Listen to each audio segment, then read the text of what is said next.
Hello दोस्तों, welcome to Chem Sorcerer. This is your tutor Shiv Patil here. So this is the video about the explanation of Solomons book. Okay, and it is the 12th edition that I have taken in this PDF, and I will be explaining only the selected chapters, not all the chapters. उसका reason ये है क्योंकि selected chapters मतलब main chapter. For example I will be explaining from 6th chapter and ये starting के जो first 4 chapters हैं इनको मैं नहीं पढ़ूंगा बिकॉज ये आप जानते हो. Okay, somehow the other way you know all the basic things about the organic compounds and remaining part जो स्टीरियोकेमिस्ट्री है ये मैं आपको इन्हीं चैप्टर के अंदर बता दूंगा कि कैसे उनके स्टीरियो आइसोमर्स मिलेंगे या फिर प्रोडक्ट्स में कैसे स्टीरियोकेमिस्ट्री होगी उनकी. सो एंड ऑल दिस मैं वो उसी में पढ़ा दूंगा. सो आई डोंट थिंक उसको सेपरेट टाइम देना ज़रूरी पड़ेगा उतना for time being. If I feel कि नहीं that part is also important then I will explain that also. Okay, so ये 4 चैप्टर तो है. 5th I will keep it as a standby and the remaining will be till amines till 20th chapter I will be explaining all this thing because यही है जो आपका 95% और you can से 98% of organic chemistry cover करता है. बाकी का जो बचा 2% है वो ये सब रिमेनिंग पार्ट है. Okay, so let's start with this book. The first chapter that today I'm going to explain is about the 6th, that is nucleophilic reactions. Okay, in that हम लोग properties पढ़ेंगे, substitution reactions पढ़ेंगे of alkyl halides. Okay, so let's start. So nucleophilic reactions, as I mentioned, इसमें हम properties and substitution reactions पढ़ेंगे. So here the author has given the basic thing and all those things. If you want to read, just wait for the 2 seconds. Okay, you can just pause it and read it. Okay, now let's move further from starting with alkyl halides. Okay, so since we are studying substitution reaction in this chapter about the alkyl halides only, so what is alkyl halide? It is an halogen atom bonded to an sp3 hybridized tetrahedral carbon. मतलब एक halogen है जो एक sp3 carbon से जुड़ा हुआ है. ठीक है, that is called as alkyl halide. अब यहाँ पे देख सकते हैं ये एक halogen है which is again bonded to an sp3 carbon. मतलब alkyl halide में saturated कार्बन के साथ जुड़ा हुआ है. that carbon is saturated, मतलब उसके साथ कोई डबल बॉन्ड या ट्रिपल बॉन्ड नहीं जुड़ा हुआ है. Now the carbon halogen bond in alkyl halide is polarized. The halogen is more electronegative than the carbon. ठीक है, मतलब इसमें ये कह रहे हैं, the author is saying that जो हेलोजन और कार्बन का जो बॉन्ड है इसमें पोलराइजेशन बहुत दिखता है. क्यों? क्योंकि halogen is an electronegative atom. ठीक है, ये एक इलेक्ट्रोनेगेटिव एटम है and this is electropositive atom. So electronegative atom का क्या होता है capacity? It attracts the electron cloud. Okay, remember that it attracts the electron cloud. जैसे कि हम लोग को पढ़ते हैं कि normal, let me show you the figure. Okay, हाँ, अब यहाँ पे देखिए. सो आप ये देख सकते हो this is an atom. Pen change करते हैं. ओके, वाइट लेते हैं. This is a atom. यहाँ पे ये हेलोजन एटम है वाइट में and this dot is your carbon. Okay, so आप ये जो देख रहे हैं ना ऊपर ये ऐसे brown and again yellow red, ये जो सर्कल ना बड़ा सा, it is called electron cloud. ये इलेक्ट्रॉन डेंसिटी एटम्स के ऐसे इलेक्ट्रॉन्स क्लाउड बनाते हैं, मतलब जो उनके एटम्स होते हैं इस तरह से फैले होते हैं स्पेस में. सो because of this cloud only halogen क्या करता है, अट्रैक्ट करता है कार्बन के इलेक्ट्रॉन क्लाउड को अपनी तरफ अट्रैक्ट करता है. सो अपनी तरफ अट्रैक्ट करेगा तो कार्बन पे जो है ना इसकी इलेक्ट्रॉन डेंसिटी कम हो जाएगी. इसकी इलेक्ट्रॉन डेंसिटी कम हो जाएगी and therefore it will gain a positive charge, delta positive, and it will gain delta negative. Now why delta positive and delta negative? Because this delta जो है ना it indicates a very small change. ठीक है, delta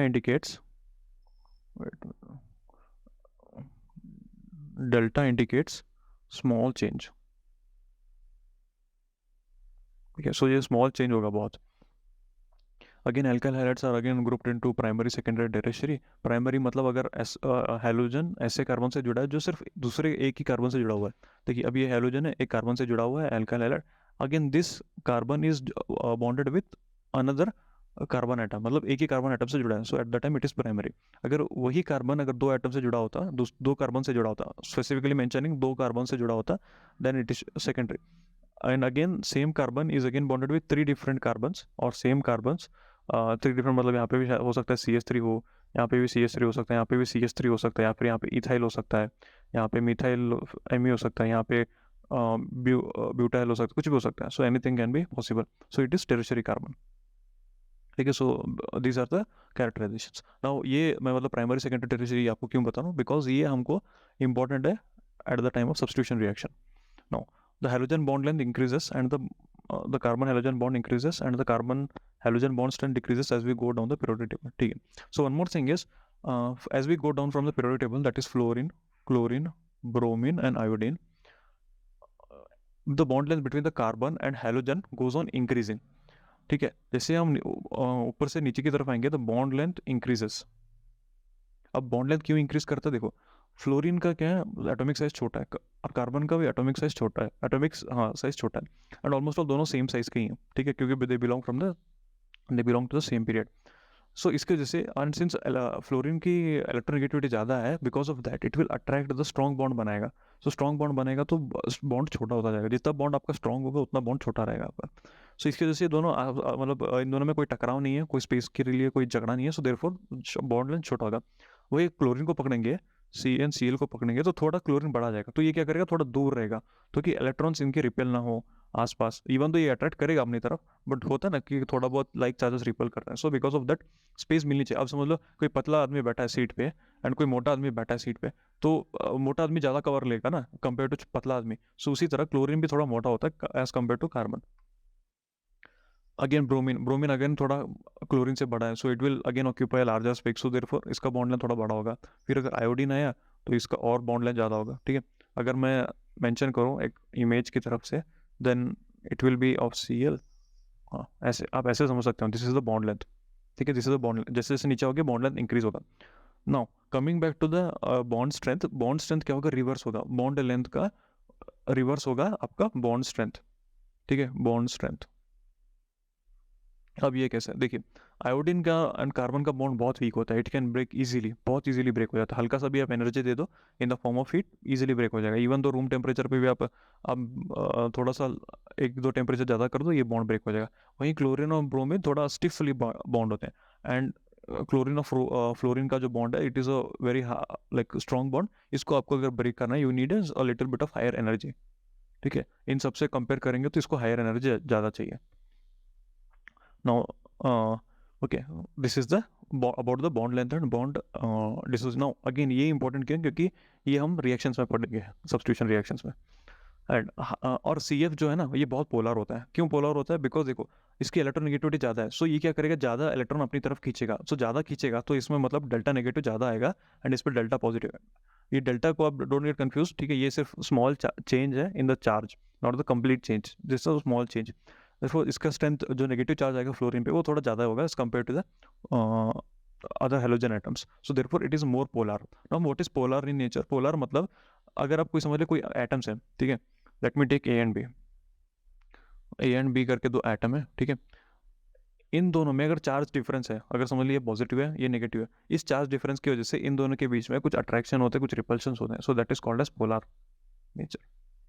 जैसे आपके polar ये होते हैं ना, ज्योग्राफी में पढ़ोगे north pole and south pole, जैसे पोल्स होता है ना, सो उसी प्रकार 2 अलग अलग चार्जेस सेपरेट हैं, तो उनको क्या बोलेंगे, पोलर इन नेचर बोलेंगे, नॉट चार्जेस स्पेसिफिकली या, बट इनके दोनों के बीच में थोड़ा बहुत चार्ज डिफरेंस होगा, so that charge difference will lead to the polarity. And again where are एल्का halides are use, these are use in the industries as solvents, ठीक है, इनको इंडस्ट्री में यूज करते हैं।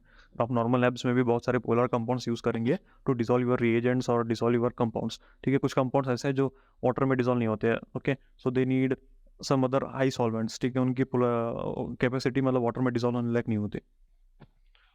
अगेन अगर ऐसा halogen, okay, again this compound in which a halogen atom is bonded to an alkene carbon are called as alkenyl halides. Okay, ऐसा अगर समझ लीजिए अगर कोई हेलोजन है, ठीक है, सो अगर ये हेलोजन अगर ये किसी एल्कीन से बॉन्ड है, सपोज 1 2 ये 3 4, इस ये क्या, ये कार्बन एक डबल बॉन्ड से जुड़ा हुआ है, मतलब it is an alkene compound. अगर ऐसा हेलोजन जो एल्कीन कंपाउंड से जुड़ा हुआ है directly, that is it is called as alkenyl halide. Previously इनको विनाइल हैलाइड्स बोला जाता था, विनाइल हैलाइड्स बोला जाता था अगला प्रीवियस नॉमेनक्लेचर्स में, बट अब now the thing has changed. अब यहाँ पे देखते हैं जैसे मैंने आपको बॉन्ड लेंथ और बॉन्ड स्ट्रेंथ के बारे में बताया था, you can see the differences in the both of this things, ठीक है। नाउ मूविंग डाउन, अगर कोई, हाँ, and again if any halogen is bonded to an aromatic compound, remember it is again bonded to an aromatic compound, halogen bonded to an aromatic compound, let me take the benzene, the common example, it is called as aryl halide, ठीक है, aryl halide बोलेंगे अगर कोई aromatic compound है। अगर वही benzene होता specifically, जैसे कि इन केस में मैंने बेंजीन बताया, तो इसके it can be also called as phenyl halide, आपके एरोमेटिक कंपाउंड्स बहुत सारे होते हैं, ठीक है, नॉट ओनली बेंजीन। आप अगर देखो तो ये भी आपके एरोमेटिक कंपाउंड है, ठीक है, वेट, हाँ ये भी आपका एरोमेटिक कंपाउंड ही है, ठीक है, it is also aromatic compound. अगर इसको मैं हाइड्रोजन जोड़ देता तो it would have been called as halide, ठीक है, ये इसको बेंजीन नहीं बोलते, सिर्फ बेंजीन जुड़ा है तो at that time you can called is phenyl. अब यहाँ पे देख सकते हैं एल्किनाइल हैलाइड का structure, okay, this is the alkenyl halide and this is the phenyl halide structure. Now physical properties, physical properties क्या है, these alkenyl halides are low solubilities in water, ये पानी के अंदर इजीली डिजोल्व नहीं होते या फिर डिजोल्व ही नहीं होते ज़्यादा, and but as we might expect they are miscible with each other and other relatively non polar compounds। लेकिन इनका क्या ना, ये एक दूसरे के साथ मिक्स हो जाते हैं, पोलर कंपाउंड्स को अगर मिक्स कर दो आराम से मिसिबल हो जाएंगे, या फिर नॉन पोलर के साथ मिक्स कर दो ये मिक्स हो जाएंगे।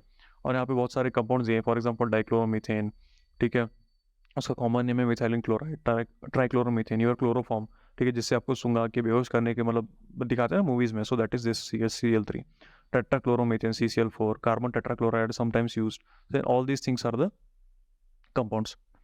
ओके, अब यहाँ पे नॉमेनक्लेचर दे रखा है, just if you want try just give them a try, and again यहाँ पे टेरेस्ट्रियन सेकेंडरी इन सबको आपको डिफ्रेंशिएट करना है। Okay, it is an alkenyl, okay, ये एल्किनाइल कार्बन है, again it is a primary carbon, it is tertiary carbon, it is secondary, it is an phenyl halide and it is a primary. Now coming to the nucleophilic substitution reaction. Okay, so nucleophilic substitution reactions are among the most fundamental types of organic reactions, ठीक है, this is one of the most important reactions, you can't miss it, ठीक है, इस पे based आपको बहुत सारे questions मिलेंगे।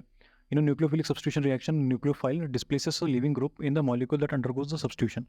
So what is nucleophilic substitution reaction is, as name suggests, it is a reaction in which nucleophile is present, a substitution reaction is taking place, ठीक है। तो what happens is, यहाँ पे जो nucleophile है आपका, ये क्या करेगा, आपके एक ग्रुप को सब्स्टिट्यूट करेगा, आपके मेन रिएक्टेंट उसमें से किसी ग्रुप को सब्स्टिट्यूट कर देगा। For example the nucleus can be a Lewis base, okay, which is an electron pair donor, और it can be neutral negatively charge, and ठीक है, न्यूक्लियोफाइल क्या आपका लेविस बेस होता है, nucleophile is your Lewis base which has an extra you know lone pair of electrons. और nucleophile क्या है, दो टाइप के हो सकते हैं, ये आइदर नेगेटिव चार्ज हो सकते हैं या दे कैन बी न्यूट्रल, ठीक है, they can be neutral. Leaving group is always species that takes pair of electron when it with it when it departs. और ये क्या करता है, लिविंग ग्रुप जब भी अपने बॉन्ड ब्रेक करता है, ये अपने साथ क्या करता है, पेयर ऑफ इलेक्ट्रॉन लेके जाता है, पेयर ऑफ इलेक्ट्रॉन लेके जाता है, देखिए यहाँ पे लिखा हुआ है पेयर ऑफ इलेक्ट्रॉन लेके जाता है। सो पेयर ऑफ इलेक्ट्रॉन लेके चला गया, मतलब इसका मतलब वो जिस किसी के साथ भी जुड़ा हुआ है, फॉर एग्जाम्पल RX है, ठीक है, ये R इसमें से चला गया, so here X is acting as a leaving group, so at the time this R will get converted into carbocation, ठीक है। सो आगे बताऊंगा कि what are the types of intermediates that will be present in this type of reactions, okay। most of the cases often the substrate in an alkyl halide and the leaving group is a halide ion, ठीक है, जितने भी आपके alkyl halide है, most of the cases उसके leaving groups आपके halide ही मिलेंगे।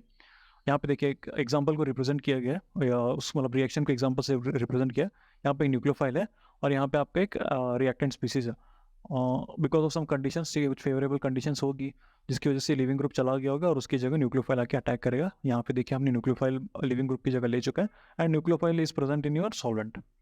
Now what are these, यहाँ पे कुछ जनरल रिएक्शन है, for example methyl iodide is reacting with OH minus, देखिए यहाँ पे it is a negative charge nucleophile, okay, फिर जब भी रिएक्ट करेगा तो it is forming an alcohol, फिर अगेन आपका जो लिविंग ग्रुप है वो I माइनस बाहर आ गया।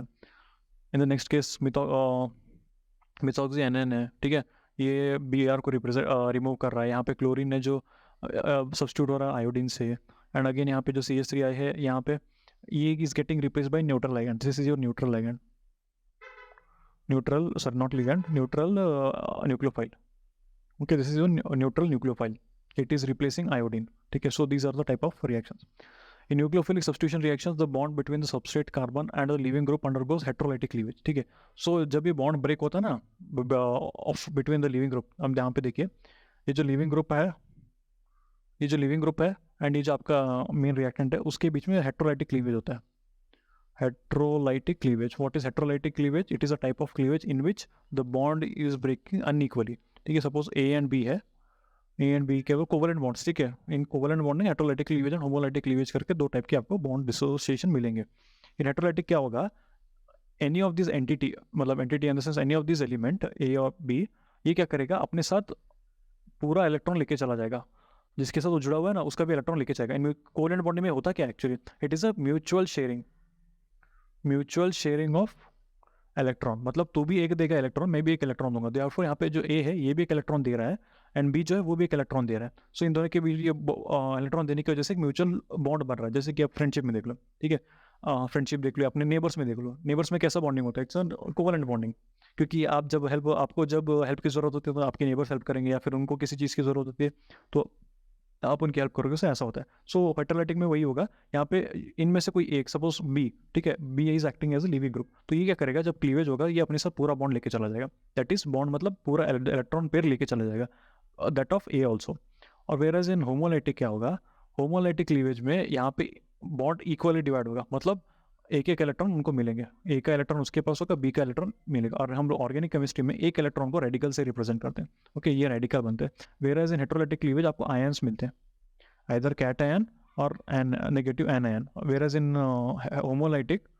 होमोलाइटिक में आपको रेडिकल्स मिलते हैं, ठीक है, ये याद रखिएगा। No, a key question to address is why does a nucleophile form a bond with the substrate. अब एक क्वेश्चन तो उठेगा, सर जब ऑलरेडी यहाँ पे सारे कोवेलेंसी मतलब यहाँ सारे नंबर ऑफ बॉन्ड फिक्स हैं कि मतलब हाँ कार्बन है तो 4 बॉन्ड बनेगा या ऑल दोस थिंग्स, तो फिर क्यों न्यूक्लियोफाइल सबस्ट्रेट को हटाएगा, ऐसी क्या मजबूरी है जिससे ये सबस्ट्रेट हट जाएगा। See there can be many reasons, तो हम आगे पढ़ेंगे कि किस टाइप की न्यूक्लियोफिलिक रिएक्शन में किस टाइप का सॉल्वेंट होता है, किस टाइप का लिविंग ग्रुप होता है, वो क्यों निकल रहा है, कैसे निकल रहा है, ऑल दोस मैकेनिज्म आगे पढ़ेंगे, ठीक है। सो यहाँ पे देख लिए, यहाँ पे उसने 2 तरह के मैकेनिज्म बताए हैं, this is mechanism 1, this is mechanism 2। In the first mechanism he is telling that nucleophile is attacking simultaneously and आपका जो लिविंग ग्रुप है वो भी हट रहा है। सो दोनों एक साथ हो रहे हैं। देखिए यहाँ पे जो डॉटेड बॉन्ड है ना, this is indicated with dotted bond, so ये डॉटेड बॉन्ड से दिखाया है, मतलब ये बाहर निकल रहा है एक्स से और ये न्यूक्लियोफाइल अटैक कर रहा है। देन अगेन एक्स पूरा चला गया and nucleophile is form the bond टोट कंप्लीटली।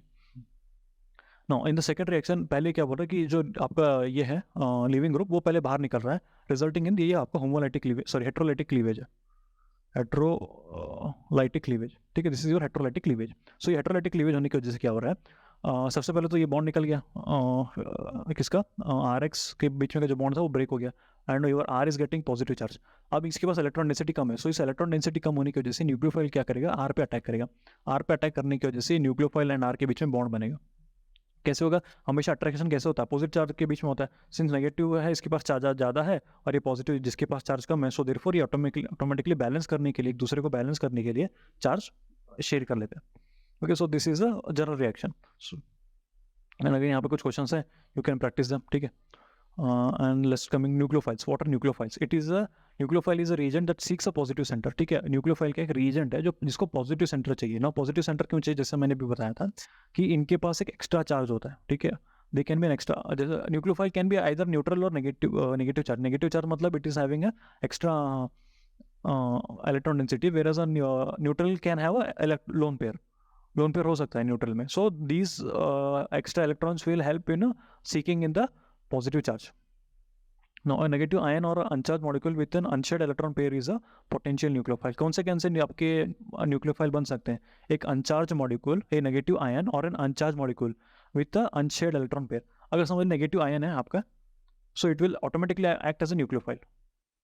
वेयरएज अगर न्यूट्रल मॉलिक्यूल है तो उसमें कैसे पता चलेगा सर वो न्यूक्लियोफाइल है कि नहीं, तो at that time you see the lone pair present है कि नहीं। अगर लोन पेयर प्रेजेंट है then at that case it will act as a nucleophile. For example oxygen है आपका, ऑक्सीजन के पास कितने इलेक्ट्रॉन पेयर होते हैं, 2, and in nitrogen 1 electron pair present होते हैं। So this will help in the reaction of the nucleophilic reaction. When a nucleophile reacts with an alkyl halide, the carbon atom bearing the halogen atom is positive center that attracts the nucleophile. This carbon carries a partial positive charge because the electronegative halogen pulls the electrons of the carbon halogen bond in the direction.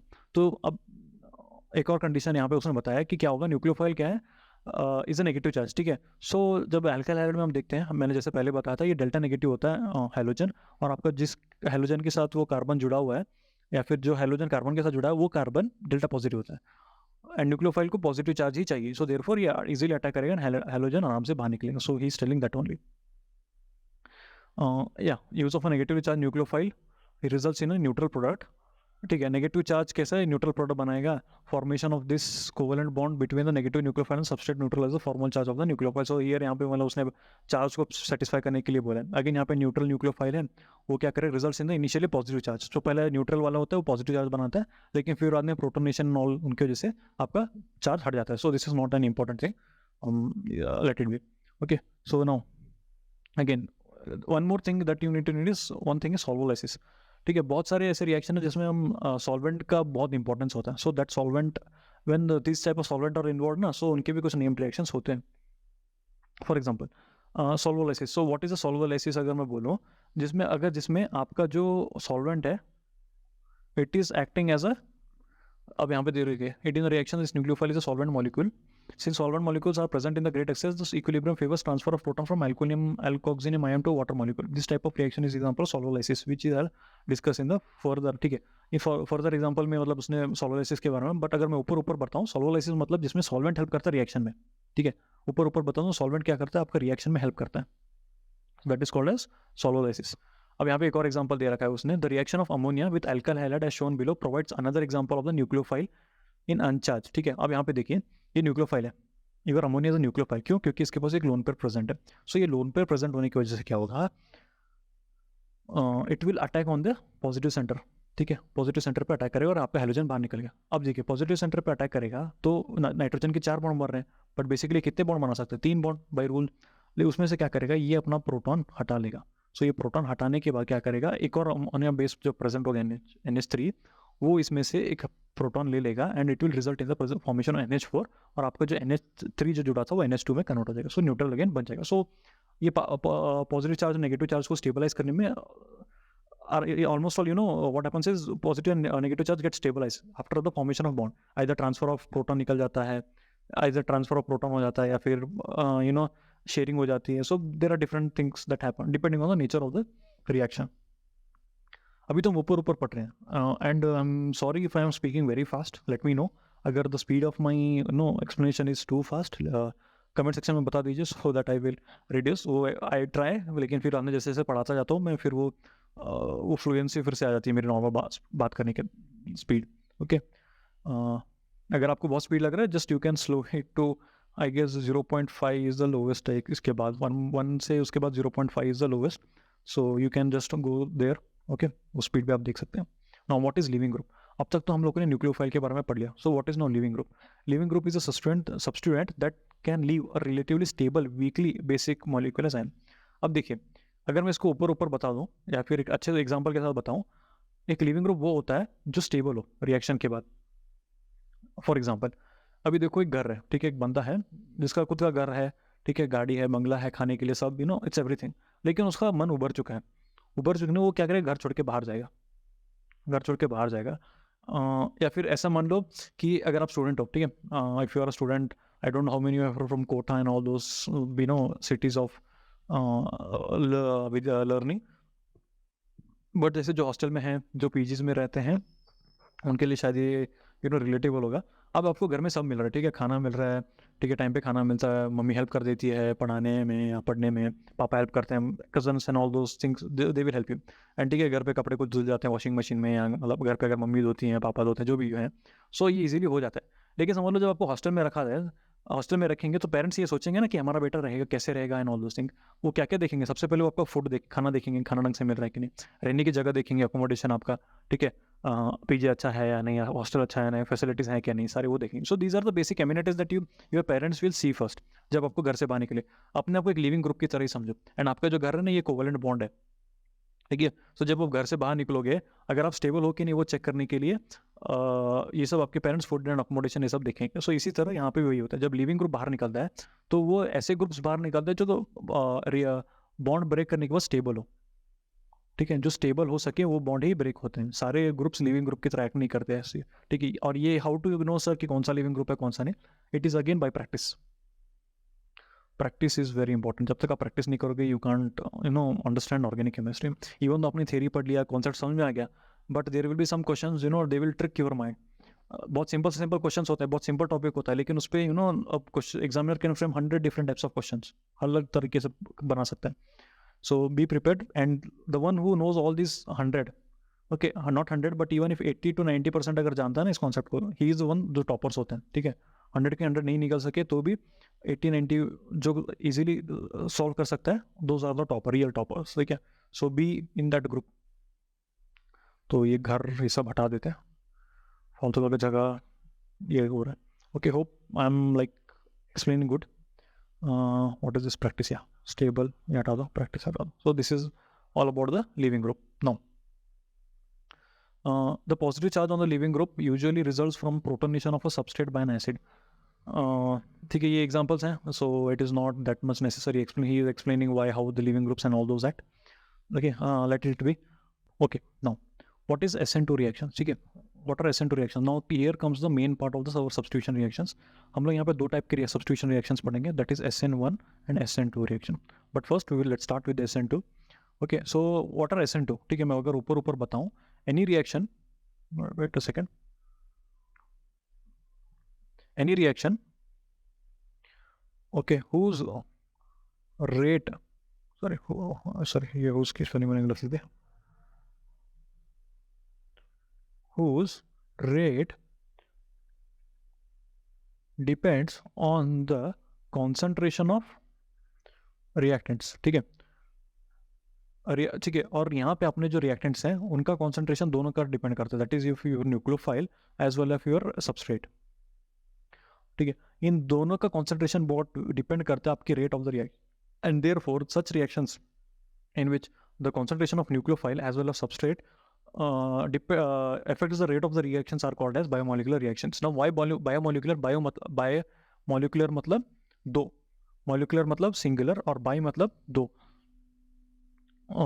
Because of these two reactants, because of these two entity molecules, आपका the rate of the reaction वो depend करता है. So therefore SN2. What S stands for? Substitution reaction, nucleophilic biomolecular. 2 को biomolecular कहते हैं. So therefore it is also called as, यहाँ पे दे रखा है देखिए. So substitution nucleophilic biomolecular reactions, and that is SN2 reaction. So ऊपर ये जो आपको जो paragraph दे रखा है from starting from this, you know, this N2 and all those things, ये सब पूरा वही explain किया है. बट ये यहाँ पे उसने एग्जाम्पल देके एक्सप्लेन किया. सो you can study that example experiment, जो आप केमिकल काइनेटिक्स में पढ़ते हो ना, ठीक है, केमिकल काइनेटिक्स में जो आप पढ़ोगे वही उसको यहाँ पे उसने एक एग्जाम्पल के फॉर्म में दिखाया है. नाउ व्हाट मैकेनिज्म कैसा होता है, what is the mechanism of SN2? No accord, जैसे कि यहाँ पे उसने मतलब diagram and all those things ये किया है. And the scientist who studied this for Edward D Hughes and sir Christopher, 1937 में एक एक्सपेरिमेंट मतलब इस मैकेनिज्म को बताया था, इस एग्जांपल का और दिस रिएक्शन का. And as they say, the nucleophile approaches the carbon bearing the leaving group from the back side. Remember that. nucleophile कहाँ अप्रोच करता है? उस जगह पे अप्रोच करता है यहाँ पे लीविंग ग्रुप निकल रहा है, जिस कार्बन से लीविंग ग्रुप निकल रहा है उस कार्बन पे ही अटैक करेगा आपका nucleophile, but from the back side, from the back side only, and from the side directly opposite the leaving group. Okay, that is backside only. The orbital that contains the electron pair of the nucleophile is called as HOMO. ठीक है, ये HOMO तो highest occupied molecular orbital होता है, begins to overlap with the empty orbital of the carbon atom bearing the leaving group. So होता क्या है, आपका जो nucleophile है ना और इसका जो HOMO orbital होता है, that is highest occupied electron orbit, वो क्या करता है, ओवरलैप करना स्टार्ट करता है किसके, कार्बन के साथ. किस कार्बन के साथ? जिसमें हैलोजन आपका जुड़ा हुआ हो. क्यों? क्योंकि इसके पास इलेक्ट्रॉन डेंसिटी कमी होने की वजह से ये क्या करते हैं, ओवरलैप करने लगता है. एंड जैसे जैसे ये लिविंग ग्रुप निकलता जाता है, पूरा इलेक्ट्रॉन डेंसिटी निकल जाता है, you will get a positive charge. So this positive charge stable हो जाएगा किससे, आपके न्यूक्लियोफाइलिक इलेक्ट्रॉन से. as this progression, as the reaction progresses, the bond between the nucleophile and the carbon atom strengthen. जैसे जैसे आपका लीविंग ग्रुप निकलता जाएगा, रिएक्शन बढ़ते जाएगी, न्यूक्लियोफाइल और कार्बन का बॉन्ड स्ट्रेंथन होता जाएगा, and the bond between the carbon and the leaving group become weak. मतलब जैसे जैसे रिएक्शन प्रोसीड होगा, न्यूक्लियोफाइल का तो स्ट्रॉन्ग हो गई, लीविंग ग्रुप का ब्रेक होता जाएगा. Now, as the nucleophile forms a bond and the leaving group departs, the substrate carbon atom undergoes inversion. मतलब यहाँ पे आपको जो फाइनल प्रोडक्ट मिलेगा वो इन्वर्टेड प्रोडक्ट मिलेगा. This is a part of your stereochemistry. ठीक है, ये आपका इन्वर्टेड प्रोडक्ट है. The formation of the bond between the nucleophile and the carbon atom provides most of the energy necessary to break the bond between the carbon atom and the leaving group. So यहाँ पे वो बता रहे हैं कि energy कहाँ से मिलता है बॉन्ड ब्रेक करने के. ठीक है, जो बॉन्ड फॉर्मेशन होता है ना कार्बन और न्यूक्लियोफाइल के बीच में, वो क्या करता है, इनफ एनर्जी प्रोवाइड कर देता है so that the leaving group can easily गो। जैसे कि मैंने बताया था, लिविंग ग्रुप कौन से होते हैं, जो इजीली स्टेबल हो सके बॉन्ड ब्रेक करने के बाद भी। सो इसीलिए वो क्या करते हैं, बहुत इजीली ब्रेक हो जाते हैं। अगर समझ लो जैसे कि ये लिविंग ग्रुप है, ठीक है, RL, अगर इसको ब्रेक कर देंगे, इसको पता है कि हाँ भाई ठीक है, अगर मेरे पास एक्स्ट्रा चार्ज आ भी गया ना L-, तो मैं स्टेबल रह जाऊंगा, किसी ना किसी तरह से मैं स्टेबल रहूंगा। लेकिन जो न्यूक्लियोफाइल है वो स्टेबल नहीं है, तो वो क्या करेगा, अटैक कर ही देगा इजीली। ठीक है, remember that nucleophiles are not very much stable, वो स्टेबल नहीं रह सकते, इसलिए वो अटैक करते हैं। Whereas leaving groups they can stable है, वो स्टेबल रह सकते हैं, इसलिए वो हट जाते हैं। ठीक है, इस टाइप ऑफ एडजस्टमेंट, ठीक है भाई, मैं स्टेबल रह सकता हूँ, तू मेरी जगह ले ले। जैसे कि बस में पकड़ो, बस में है, ठीक है, कोई बूढ़े अंकल है, बूढ़े अंकल है, ठीक है, उनको वो ठहर नहीं सकते ज़्यादा देर, तो वो क्या करेंगे, मतलब क्या करोगे आप, तो आप उनको अपनी सीट दे दोगे। So what will you act as a leaving group, आप क्या किस तरह एक्ट करोगे, लिविंग ग्रुप की तरह। और आपके जो वो दादा दादी जो भी ओल्ड एज हैं बस में, वो क्या करेंगे, न्यूक्लियोफाइल की तरह अटैक करेंगे। ठीक है, सो दे कैन सीट ले लेंगे। ठीक है, the SN2 reaction proceeds in a single step without any intermediate through an unstable arrangement called atoms called transition state. ठीक है, इस मैकेनिज्म को अगर हम देखेंगे, अभी नेक्स्ट हम पढ़ाऊंगा, सो उसमें जो इंटरमीडिएट है वो कोई बनता नहीं है, ठीक है, कोई इंटरमीडिएट नहीं बनता, लेकिन वहाँ पे ट्रांजिशन स्टेट नाम का कोई स्टेज आता है। I will explain you, wait. देखिए, ये रिएक्शन है, ठीक है, ऊपर का रिएक्शन है, where is methyl chloride is being reacted with OH-। सो क्या होगा, क्लोरीन तो बाहर चला गया, OH उसकी जगह आके ले लिया। अब यहाँ पे देखो मैकेनिज्म दे रखा है उसने। OH- क्या है, वो पहले डेल्टा प्लस पे अटैक करेगा, that is delta carbon, delta plus carbon पे अटैक करेगा, एंड क्लोरीन जो है बाहर निकल जाएगा। जब ये बाहर निकलेगा, दोनों प्रोसेस साथ में होते हैं। बॉन्ड फॉर्मेशन जो OH का है और जो बॉन्ड ब्रेक है क्लोरीन के साथ, वो एक साथ होता है। So this state is called as transition state, and transition state आपको हमेशा स्क्वायर ब्रैकेट में ही दिखाना है। एंड ये आपको 2+4 दिख रहे हैं ना, ऐसे ये 2+4 आपको दिखाना ही पड़ेगा। सो this is the perfect transition state representation. अगर आपने सिर्फ स्क्वायर दिखा दिया, so that doesn't mean transition state, आपको +4 दिखाना ही पड़ेगा। एंड फिर उसके बाद जैसे जैसे ये रिएक्शन प्रोसीड होता जाएगा, ये क्लोरीन का बॉन्ड वीक हो जाएगा, ब्रेक हो जाएगा, ये स्ट्रांग हो जाएगा, और ये आपका प्रोडक्ट क्या है, इन्वर्टेड प्रोडक्ट। अब आप देख सकते हो यहाँ पे Cl इस साइड में था, राइट साइड फेसिंग में था, और जब न्यूक्लियोफाइल अटैक क्या किया, सो सारे hydrogens they shifted to right side, and आपको OH कौन सा, लेफ्ट साइड में है। ठीक है, अगर आप RNS नॉमेनक्लेचर देखोगे, अगर सपोज ये R है तो ये आपका S हो जाएगा, अगर S है तो ये वाला जो प्रोडक्ट है वो R हो जाएगा। सो डिपेंडिंग ऑन द कौन सा कॉन्फ़िगरेशन है, उसका रिवर्स आपको लिखना पड़ेगा। ठीक है, so this is all about mechanism of the reaction. हाँ, no, SN2 reaction is said to be concerted reaction because the bond forming and the bond breaking occur simultaneously. Now, what is concerted reactions?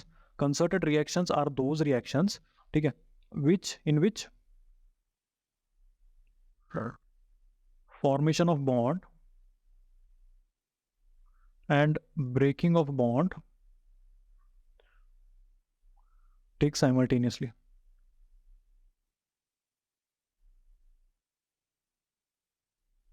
जो bond break होता है and जो bond break form होता है वो एक साथ ही होता है. So such reactions are called as concerted reactions.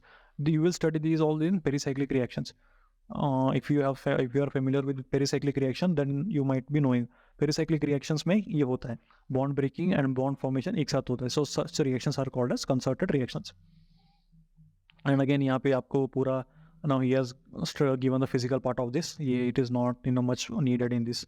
ठीक है, और यहाँ पे उसने ट्रांजिशन स्टेट को ग्राफ से दिखाया है.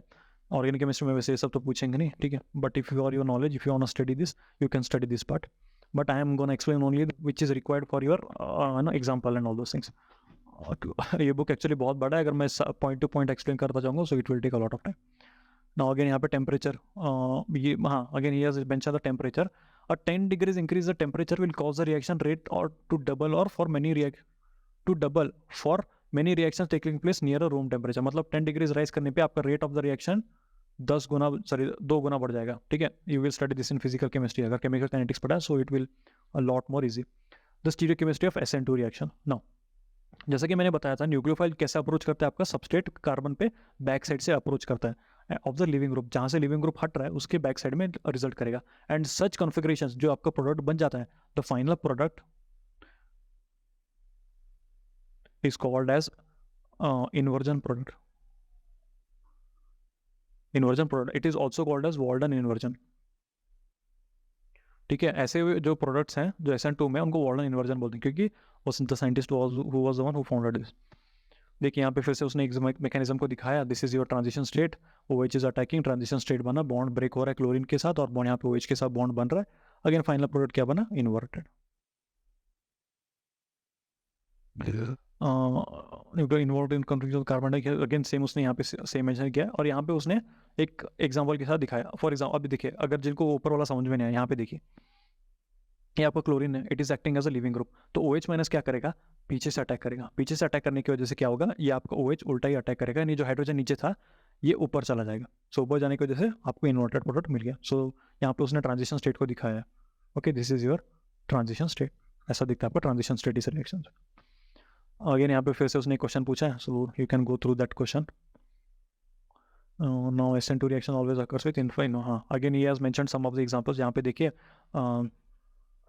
जैसे पहले तो ब्रोमीन है प्रेजेंट है, जब OH के साथ रिएक्ट करेंगे तो ऐसे बनेंगे, सॉरी OH के साथ रिएक्ट करने पे ये वाला यहाँ पे आएगा, ये वाला यहाँ पे आएगा, ठीक है, आप ऐसे लिख सकते हो। Mechanism of the reaction, again he has mention the same mechanism, यहाँ पे उसने मेंशन किया है, you can just skip this. No coming to SN2 का हो गया, ठीक है। SN2 में हम एक बार रिवाइज कर लेते क्या क्या पढ़ा था।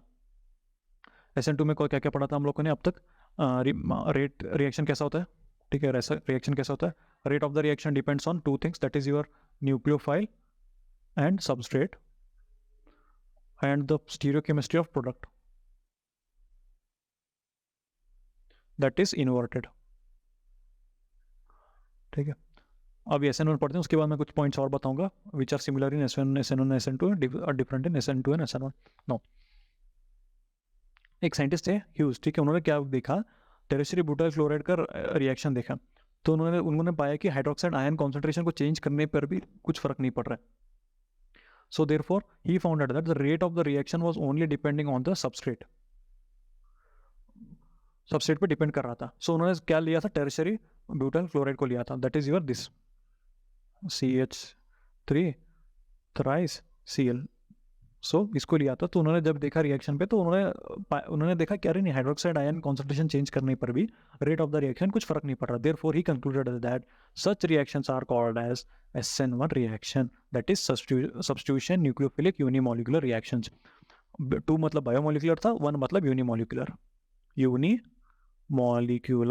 सो he found this reaction. SN2 के बाद SN1 का उन्होंने पता किया। So again he has mention the same thing, SN1 substitution nucleophilic unimolecular reaction, it is a multi, हाँ नाउ जैसे कि SN2 में देखा था, SN2 वाज सिंगल स्टेप, यहाँ पे एक और पॉइंट लिखना भूलिया मैं, SN2 is a single step, SN2 is equals to single step, and what is the intermediate, इसमें इंटरमीडिएट बनता नहीं है, बट जो ट्रांजिशन स्टेट है, let us consider it as a intermediate, that is your transition state, ठीक है, यही आपका मिडल स्टेट है या फिर ट्रांजिशन इंटरमीडिएट टाइप है, ओके, ट्रांजिशन स्टेट बनता है। लेकिन SN1 जो है, it is a multi step reaction. SN1 क्या है, it is a multi step reaction. Now कैसा mechanism and all those things, I will come to the thing. सबसे पहले क्या होता है, हेट्रोलाइटिक क्लीवेज होता है। The first step requires is heterolytic cleavage of the carbon and chlorine bond. यहाँ पे क्लोरीन है and you can take any halogen, okay. Most of the alkyl halides reaction जो होता है अपने क्लोरीन के साथ या फिर ब्रोमीन के साथ ही होता है, फ्लोरीन एंड आयोडीन के साथ बहुत रेयर दिखाया जाता है, ठीक है। So this is the thing. सबसे पहले क्या होता है, हेट्रोलाइटिक क्लीवेज होता है आपका किसका, कार्बन एंड क्लोरीन का। Because of no other bonds are formed in this step, it is should be highly endothermic and it should have a high free energy for the activation, and all those things are physical aspects only. The departure of the halide takes place at all is largely because of ionization stability of the solvent water. Now the first thing that happens is, मैं आपको आगे बताऊंगा कि solvent का क्या role है and all those things. सबसे पहले क्या होता है, आपका जो हैलोजन है ना वो निकल जाता है, हैलोजन ब्रेक हो जाता है। So after removal of halogen, यहाँ पे देखिए मैकेनिज्म दे रखा है, हैलोजन जब ब्रेक होगा तो हेट्रोलाइटिक क्लीवेज होगा यहाँ पे भी, it is also heterolytic cleavage only. So heterolytic cleavage होने की वजह से बॉन्ड से चला गया, तो अब बचा क्या, इस कार्बन पे पॉजिटिव चार्ज बता, सो it is a positive charge. Now positive charge को स्टेबल करने के लिए जो आपका न्यूक्लियोफाइल है वो अटैक करेगा। कहाँ से अटैक करेगा, ये इंपॉर्टेंट है। नाउ अब देखो, जो पॉजिटिव चार्ज होते हैं हमारे, जो कार्बोकैटायंस होते हैं, ये क्या होते हैं, प्लेनार स्ट्रक्चर होते हैं, प्लेनार स्ट्रक्चर होते हैं, एंड प्लेनर स्ट्रक्चर के साथ इनका जो हाइब्रिडाइजेशन होता है वो sp2 होता है. All your sp2 carbon are planar in nature. आप कोई भी sp2 हाइब्रिडाइजेशन देख लो, वो सारे प्लेनर्स मिलेंगे. आपके जितने भी एल्किन्स होते हैं वो प्लेनर ही होते हैं. ठीक है, जो एल्किन कार्बन है, नॉट ऑल द एल्किन, मतलब ये नहीं कि सर क्या ये भी प्लेनर है. हाँ भाई प्लेनर है, बट लेकिन सिर्फ ये वाला पार्ट ही प्लेनर है. बाकी सब ये फ्री स्पेस में हो सकते हैं, 3D स्पेस में हो सकते हैं. ठीक है, जो एल्किन कार्बन्स हैं वही सिर्फ आपके प्लेनर होते हैं. प्लेनर है मतलब they are present on a sheet पे प्रेजेंट है, और वो शीट पे आप चाहे ऊपर से अटैक करो पीछे से अटैक करो, बात उतनी ही है. ठीक है, और इक्वल डिस्ट्रीब्यूशन हो जाता है उनके, जो बॉन्ड्स होते हैं ना वो पूरा स्पेस में फैल जाते हैं. ठीक है, सो यहाँ पे जो आपके जो कार्बन बना it is sp2 carbon, sp2 and that is your planar carbon. So nucleophile क्या है, कहीं से भी अटैक कर सकता है, चाहे ऊपर से अटैक करे या चाहे नीचे से अटैक करे, बात उतनी है. सो देयरफॉर हमें यहाँ पे 2 टाइप्स के प्रोडक्ट मिलते हैं, वो आगे बताऊंगा कि क्या टाइप के प्रोडक्ट मिलते हैं. ठीक है, अब यहाँ पे देख लिया, यहाँ पे वाटर को उसने न्यूक्लियोफाइल लिया, सो वाटर इज एक्टिंग. सो कैसे आप वाटर रिएक्ट कर रहा है, वाटर इज एक्टिंग उसके 2 लोन पेयर है. ठीक है, सो 2 लोन पेयर अटैक करेगा यहाँ पे. अब ऑक्सीजन तो 3 बॉन्ड बना नहीं सकता, 2 ही बॉन्ड बना सकते हैं. सो देयरफॉर क्या करेगा, एक हाइड्रोजन को लूज कर लेगा, एक हाइड्रोजन का लूज करेगा. कैसे लूज करेगा, प्रोटॉन डीप्रोटोनेशन होगा. डीप्रोटोनेशन, खुद हाइड्रोजन तो बाहर निकलेगा नहीं, तो कौन चाहिए, एक और ऑक्सीजन मॉलिक्यूल, सॉरी एक और हाइड्रोजन वाटर मॉलिक्यूल आएगा. वो क्या करेगा, इस हाइड्रोजन को पकड़ लेगा. इस हाइड्रोजन को पकड़ने के बाद क्या करेगा, ये हाइड्रोजन का जो इलेक्ट्रॉन है वो कार्बन के पास चला जाएगा, so that it can stabilise the positive charge. So positive charge को स्टेबल करने के बाद आपको क्या बना, अल्कोहल. ठीक है, ये आपका अल्कोहल ग्रुप में कन्वर्ट हो गया. कार्बोकेटेंस अगेन यहाँ पे उन्होंने कार्बोकेटेंस के बारे में बताया, story and all those things which is not important. हाँ, जैसे कि मैंने बोला था कि कार्बोकेटेंस आर ट्राइगोनल प्लेनर. ठीक है, वो प्लेनर होते हैं, इसकी वजह से वो प्लेन में प्रेजेंट होते हैं, so that the attack of nucleophile can takes place from any side. Sir अभी तो ठीक है आपने बता दिया, अभी जो कार्बोकेटन बना क्या वो स्टेबल है. ठीक है, yes these are stable. So therefore in SN1 reaction आपके टेरिशरी कार्बन सबसे पहले रिएक्ट करते हैं, then secondary carbon and at last primary carbon. ये मोर और लेस रिएक्ट करते ही नहीं है, but at some cases they SN1 also, SN1 primary carbon से भी हो जाता है. बट मोस्ट ऑफ अगर जब भी आप न्यूक्लियोफिलिक सब्स्टिट्यूशन रिएक्शन देखो, अगर वो टेरिशरी कार्बन है therefore it is always SN1, and अगर वो प्राइमरी कार्बन है इट इज ऑलवेज SN2. वो आपको मैं आगे बताऊंगा. ठीक है, सो अब आप पूछोगे सर कैसे स्टेबल हो जाएगा ये, वेट सर अभी आप पूछोगे सर ये कैसा स्टेबल हो रहा है. सो होता क्या है ना, हाइपर कॉन्जुगेशन करके कॉन्सेप्ट होता है. हाइपर कॉन्जुगेशन करके कॉन्सेप्ट होता है. What is hyper conjugation, hyper conjugation क्या होता है, यहाँ पे आपके जो हाइड्रोजन प्रेजेंट होता है ना कार्बोकेटन के साथ, ये क्या करते हैं, इसको स्टेबल करते हैं. ये क्या करेंगे, हाइड्रोजन बाहर निकलेगा और ये इलेक्ट्रॉन जो है हाइड्रोजन का वो कार्बन पे चला जाएगा, सो दैट ये पूरा स्टेबल हो जाए. सो इसी तरह ये आपके व्हाट कार्बोकेटन स्टेबल होते हैं, टेरिशरी कार्बोकेटन इसीलिए स्टेबल होता है. One more thing is inductive effect. Inductive effect भी बहुत हद तक हेल्प करता है. देखिए कैसे, ये आपके जो मिथाइल ग्रुप होते हैं CH3 CH2 all these are electron donors, electron donate करते हैं. सो इंडक्टिव इफेक्ट में क्या होता है, एक पॉजिटिव परमानेंट डाइपोल क्रिएट हो जाता है मॉलिक्यूल में. ठीक है, और जैसे कि ये CH3 CH2 इलेक्ट्रॉन डोनर होते हैं. सो जब ये पॉजिटिव चार्ज बन जाता है, फॉर एग्जांपल अगर ये R CH3 हैं आपके, सो ये करते हैं, ये क्या करते हैं, इलेक्ट्रॉन डोनेट करेंगे, ये भी डोनेट करेगा, ये भी डोनेट करेगा, ये भी डोनेट करेगा.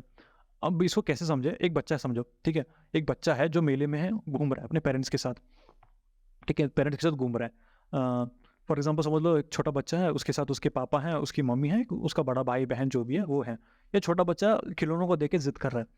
ठीक है, ये बच्चा क्या है, आपको कार्बोकेटन है, दिस इज योर कार्बोकेटन. जब ये जिद करेगा तो ये पापा भी समझेंगे बेटा मैं दिला दूंगा, मैं दिला दूंगा. मम्मी भी समझेगी ठीक है बेटा मैं आगे दिला दूंगी, आगे दिला दूंगी. और ये भाई बहन जो भी है ये भी समझा देगा नहीं मैं आगे दिला दूंगी, रो मत रो मत रो मत करके. सो ऐसा जब इसको तीनों तरफ से मतलब कॉन्फिडेंस मिल रहा है कि हाँ भाई दिला देंगे, चुप हो जाएगा, जल्दी चुप हो जाएगा. वही अगर ये समझ लो भाई नहीं है, भाई बहन जो भी ये नहीं है, सिर्फ पापा मम्मी दोनों ही प्रेजेंट है, तो क्या करेगा, थोड़ी देर ज़्यादा रोएगा. जहाँ पे पहले 5 मिनट रो रहा था, अब यहाँ पे हो सकता है कि 10 मिनट के लिए रोएगा. ठीक है, लेकिन फिर 10 मिनट के बाद शांत हो जाएगा, अरे पापा मम्मी बोल रहे हैं दिला देंगे. अगर वही ये बच्चा अगर सिर्फ पापा या मम्मी के साथ घूम रहा है, तो हो सकता है कि आधे घंटे तक रोता ही रहे कि नहीं भाई नहीं भाई नहीं नहीं मुझे चाहिए खिलौना चाहिए, आधे घंटे तक रोता ही रहेगा. सो यहाँ पे भी वही केस है, कार्बोकेटन भी उसी तरह रिएक्ट करते हैं आपके, जब तक उसके साथ जब तक वो टेरिशरी कार्बन बन के है वो बहुत ज़्यादा स्टेबल है, बहुत ज़्यादा स्टेबल है. हाँ भाई ठीक है, मेरा बॉन्ड छूट गया, मेरा बॉन्ड टूट गया, मुझे कोई फर्क नहीं पड़ता, या फिर कोई चाहता है उससे कोई बॉन्ड ले ले, बॉन्ड तोड़वा ले तो इजीली तोड़ ले, हाँ भाई तू तोड़ ले ठीक है. फॉर एग्जाम्पल यहाँ पे जैसे क्लोरीन है, बॉन्ड छोड़ के चला गया, दोस्ती छोड़ के चला गया, हाँ भाई तू चला गया कोई बात नहीं, मेरे पास मेरे 3 दोस्त और हैं, वो मुझे हैंडल कर सकते हैं या फिर वो मुझे सहारा दे सकते हैं. वेरस अगर वो 2 बॉन्ड वाला होता तो बोलता अरे ठीक है कोई बात नहीं मैं थोड़ी देर सह लूँगा. अगर वो एक दोस्त वाला होता तो रोता अरे भाई मत जा ऐसे वैसे. सो दिस थिंग्स मैटर, जब वो बॉन्ड्स दूसरे कार्बन के साथ बॉन्ड हो। Okay, so hope you got the concept of carbocation stability. हम आगे सॉल्व करेंगे, ठीक है, अगर क्वेश्चंस सॉल्व करने का टाइम मिलेगा। आई एम नॉट श्योर कि कितना when I will be starting them, but if I start soon I will tell you. ज़्यादा रिएक्शंस के साथ, ज़्यादा क्वेश्चंस के साथ, ऐसे SN1 SN2 रिएक्शंस के साथ हम बहुत ज़्यादा इजीली समझेंगे। So again, hyperconjugation involves electron delocalisation. No, what is delocalisation? Delocalisation मतलब मूवमेंट, यहाँ से वहाँ से यहाँ मूवमेंट होना, that is partial orbital overlap. ये जो कार्बन और हाइड्रोजन का है ना, ये क्या करता है, इलेक्ट्रॉन डेंसिटी थोड़ी देर के लिए हाइड्रोजन का पूरा कार्बन पे चला जाता है। So this is called as hyperconjugation. So that ये एम्प्टी ऑर्बिटल जो बन रहा है आपका हैलोजन रिमूव होने की वजह से, ठीक है, ये हैलोजन रिमूव होने की वजह से जो एम्प्टी ऑर्बिटल बन रहा है, उस एम्प्टी ऑर्बिटल को फिल करने के लिए ये हाइड्रोजन का जो इलेक्ट्रॉन है वो जाके कार्बन पे चला जाएगा, ओवरलैप करेगा, पार्शियल ओवरलैप, ठीक है। सो इससे क्या होगा, थोड़ी देर के लिए शांत हो जाएगा। अगेन यहाँ पे उसने in the case of carbocation उसने फिर हमें बॉन्ड ब्रेकिंग एनर्जी के बारे में ऑलमोस्ट दोस्त थिंग दी है। अगेन यहाँ पे जो मैंने एक्सप्लेन किया था वही है अभी तक मैंने जो बच्चे के बारे में बताया था। Stability of carbocation, that is tertiary greater than primary greater than tertiary greater than secondary greater than primary than methyl. यहाँ पे देखो इलेक्ट्रॉन डेंसिटी मिथाइल से 3 मिथाइल से उसके पास जा रहा है, that is most stable. Again secondary alcohol में देखो, सेकेंडरी कार्बोकेटायन में देखो 2 डेंसिटीज दे रहे हैं, यहाँ पे सिंगल है तो वो दे रहा है, यहाँ पे पूरा मिथाइल है जिसके पास कुछ है ही नहीं देने के लिए, तो वो भाई क्या करेगा, रोता ही रहेगा दिन भर। मतलब ये छोटा बच्चा जो अकेला जिद कर रहा है कि मुझे दिला दो दिला दो दिला दो। सो this is this stability. So again यहाँ पे उसने मेंशन किया है कि कौन सा स्टेबल है कौन से नहीं होंगे, वो सब बता देना आप ही। स्टीरियोकेमिस्ट्री ऑफ SN1, ठीक है, जैसे कि मैंने बताया था, जब आपका हैलोजन चला जाएगा या फिर जब लिविंग ग्रुप है आपका वो बाहर चला जाएगा, तो आपका जो कार्बन है वो प्लेनर बनेगा, ये प्लेनर बनेगा। सो प्लेनर बनने की वजह से क्या होगा, ये ऐसे प्लेन में पेपर की जैसे आप पकड़ लो, पेपर है, पेपर को आप चाहे ऊपर से पेन फेंको या नीचे से पेन ऐसे पेन चुबाओ, होल तो ऐसे ही बनना है, ठीक है। या फिर you can say you can take any other example. For example carbocation को मैं किस तरह बताऊं मैं आपको, ठीक है, नो, एक पेपर है, आप पेपर पे चाहे, हाँ ठीक है, कार्बोकेटायन को आप ऐसे लिख सकते हो, चाहे आप पेपर को राइट साइड से लिखो या आगे लिखो या पीछे लिखो, ठीक है, तो कहीं से भी स्टार्ट करो फर्क नहीं पड़ता, ठीक है, ब्लैंक पेपर है, ब्लैंक पेपर को कहीं से भी स्टार्ट करो कोई फर्क नहीं पड़ता, it will act as a start. अगर मैं समझो मैं यहाँ से ऐसे लिखना शुरू कर रहा हूँ, ऐसे ऐसे ऐसे लिखना करो, अगर मैं जब इसको सीधा पकड़ूंगा तो मुझे समझ में आ जाए कि हाँ भाई मैं ऐसे जैसे नॉर्मल पढ़ते हैं हम सीधा, अगर उसको मैं उल्टा घुमा लूँगा तो वो सीधा ही कहलाएगा, और चाहे मैं ऐसे लिखूँ तो भी वो सीधा ही होगा। सो डजेंट मैटर जब आपका प्लेन में है कंपाउंड। सो जब आपका कंपाउंड प्लेन में होता है तो अटैकिंग न्यूक्लियोफाइल चाहे आगे से अटैक करे या पीछे से अटैक करे, सॉरी ये आगे से हो गया ये पीछे से हो गया, तो आपका जो फाइनल प्रोडक्ट है वो सेम ही होगा, लेकिन यहाँ पे आपके 2 प्रोडक्ट बनते हैं, 2 प्रोडक्ट बनते हैं आपके, वो दो जो प्रोडक्ट बनते हैं उनको रेसिमाइजेशन बोलते हैं, वो मैं आपका आगे बताता हूँ, ठीक है। और reaction that transfers an optically active compound into racemic form is said to be racemisation. What is racemisation? It is मतलब ऑन एन एवरेज में बोलूँ ऊपर से, it is a mixture of equal mixture of 2 optically active compounds, 2 optically active compounds of same molecule, ठीक है। आपका जो R है एंड S% R वाला रिएक्टेंट है एंड S वाला रिएक्टेंट है, दोनों अगर सेम ही है, when they are present in equimolar mixture में present है 50% 50%, at that time such mixtures are called receiving mixtures, okay। और ये मतलब किस टेक में, मतलब किस में होता है, कायरल मॉलिक्यूल्स में होता है, एंड ऑल दोस थिंग्स यहाँ पे मेंशन किया। सो ये इतना डीप आपको जाने की जरूरत नहीं, what is racemisation, that is enough for you. अब देखिए यहाँ पे देखिए, it is a tertiary carbon, so therefore it will undergo SN1 easily, ठीक है। अब ये ब्रोमीन हटने के बाद पॉजिटिव चार्ज बना कार्बोकेटायन, पॉजिटिव बनने की वजह से क्या होगा, जब न्यूक्लियोफाइल अटैक करेगा वो चाहे तो आगे से भी अटैक करके ऐसे बॉन्ड बना सकता है या पीछे से अटैक करके ऐसे बॉन्ड बना सकता है। So therefore you will get 2 products, that is S वाला कॉन्फिग्रेशन एंड R वाला कॉन्फिग्रेशन। यहाँ पे देखो, यहाँ पे S वाला कॉन्फिग्रेशन भी दे रखा है, यहाँ पे R वाला कॉन्फिग्रेशन भी देखा रहा है, दोनों 50-50% बने हुए हैं। सो देयरफॉर आपका रेसिमिक मिक्सचर बन जाएगा। Now mechanism for the reaction, अब मैकेनिज्म कैसा है, देखो ये मैकेनिज्म पे चलते हैं। ये बॉन्ड ब्रेक हो गया, ये आपका क्या बना, कार्बोकेटायन बना। अब देखो कार्बोकेटायन ने उसने ऑथर ने ऐसे प्लेनर स्ट्रक्चर में दिया, मतलब एक प्लेन में दिया, सो प्लेन में एक्सप्लेन करने की वजह से क्या होगा, ये OH क्या है, चाहे ऊपर से भी अटैक कर सकता है नीचे से भी अटैक कर सकता है।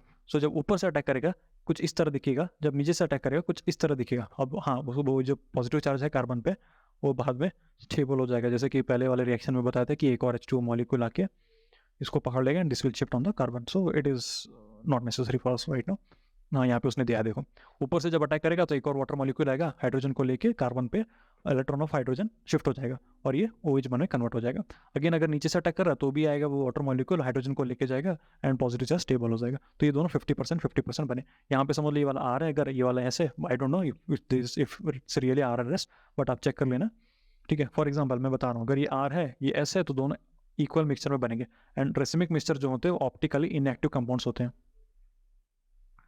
Racemic mixture are your optically inactive compound, याद रखना, क्योंकि आर एंड एस दोनों क्या करेंगे, एक दूसरे को कैंसिल करेंगे। अगर ये ऐसे घूम रहा है कंपाउंड तो ये वाला ऑप्टिकल डेंसिटी कैसे घुमाएगा, अगर ये 50% है तो ये 50% है, दोनों मिला के आपका ऑप्टिकल एक्टिविटी जीरो ही आएगा। सॉल्वोलाइसिस, या मैंने जैसे आगे पहले वाले बताया व्हाट इज सॉल्वोलाइसिस। और solvolysis reaction is a nucleophilic substitution in which the nucleophile is a molecule of the solvent. ऐसे रिएक्शन जिसमें आपका solvent is acting as a nucleophile, उस रिएक्शन में आपको सॉल्वोलाइसिस बोलेंगे। मतलब आपका जो सॉल्वोलाइसिस मतलब ब्रेक करना, तोड़ना, और सॉल्वेंट रिएक्ट कर रहा है रिएक्शन में, दैट इज ब्रेक कर रहा है किसको, लिविंग ग्रुप को, और आपके कार्बन को ब्रेक कर रहा है। Therefore it will called as lysis. Break करना लाइसिस हो गया। और आपका जो सॉल्वेंट है, वो जो न्यूक्लियोफाइल है, solvent is acting itself as a nucleophile, वो रीजन है बॉन्ड ब्रेक करने का, therefore it is called as solvolysis. अगर समझ लो वाटर है, in that case it is called as hydrolysis. अगर कोई मीथेन ग्रुप है, मीथेनॉल ग्रुप है, तो it will called as methanolysis, ठीक है। अब यहाँ पे देखो, यहाँ पे क्या H2O है आपका, H2O क्या कर रहा है, बॉन्ड ब्रेक कर रहा है ब्रोमीन का एंड कार्बन का, सो यहाँ पे, और उसकी जगह OH आके बैठ गया, so it is called as hydrolysis. और अगर मीथेनोलाइसिस मतलब मीथेनॉल है आपका, वो क्या कर रहा है, बॉन्ड ब्रेक कर रहा है किसका, कार्बन एंड क्लोरीन का, सो इट इज कॉल्ड है methanolysis. Again it is a मीथेनोलाइसिस।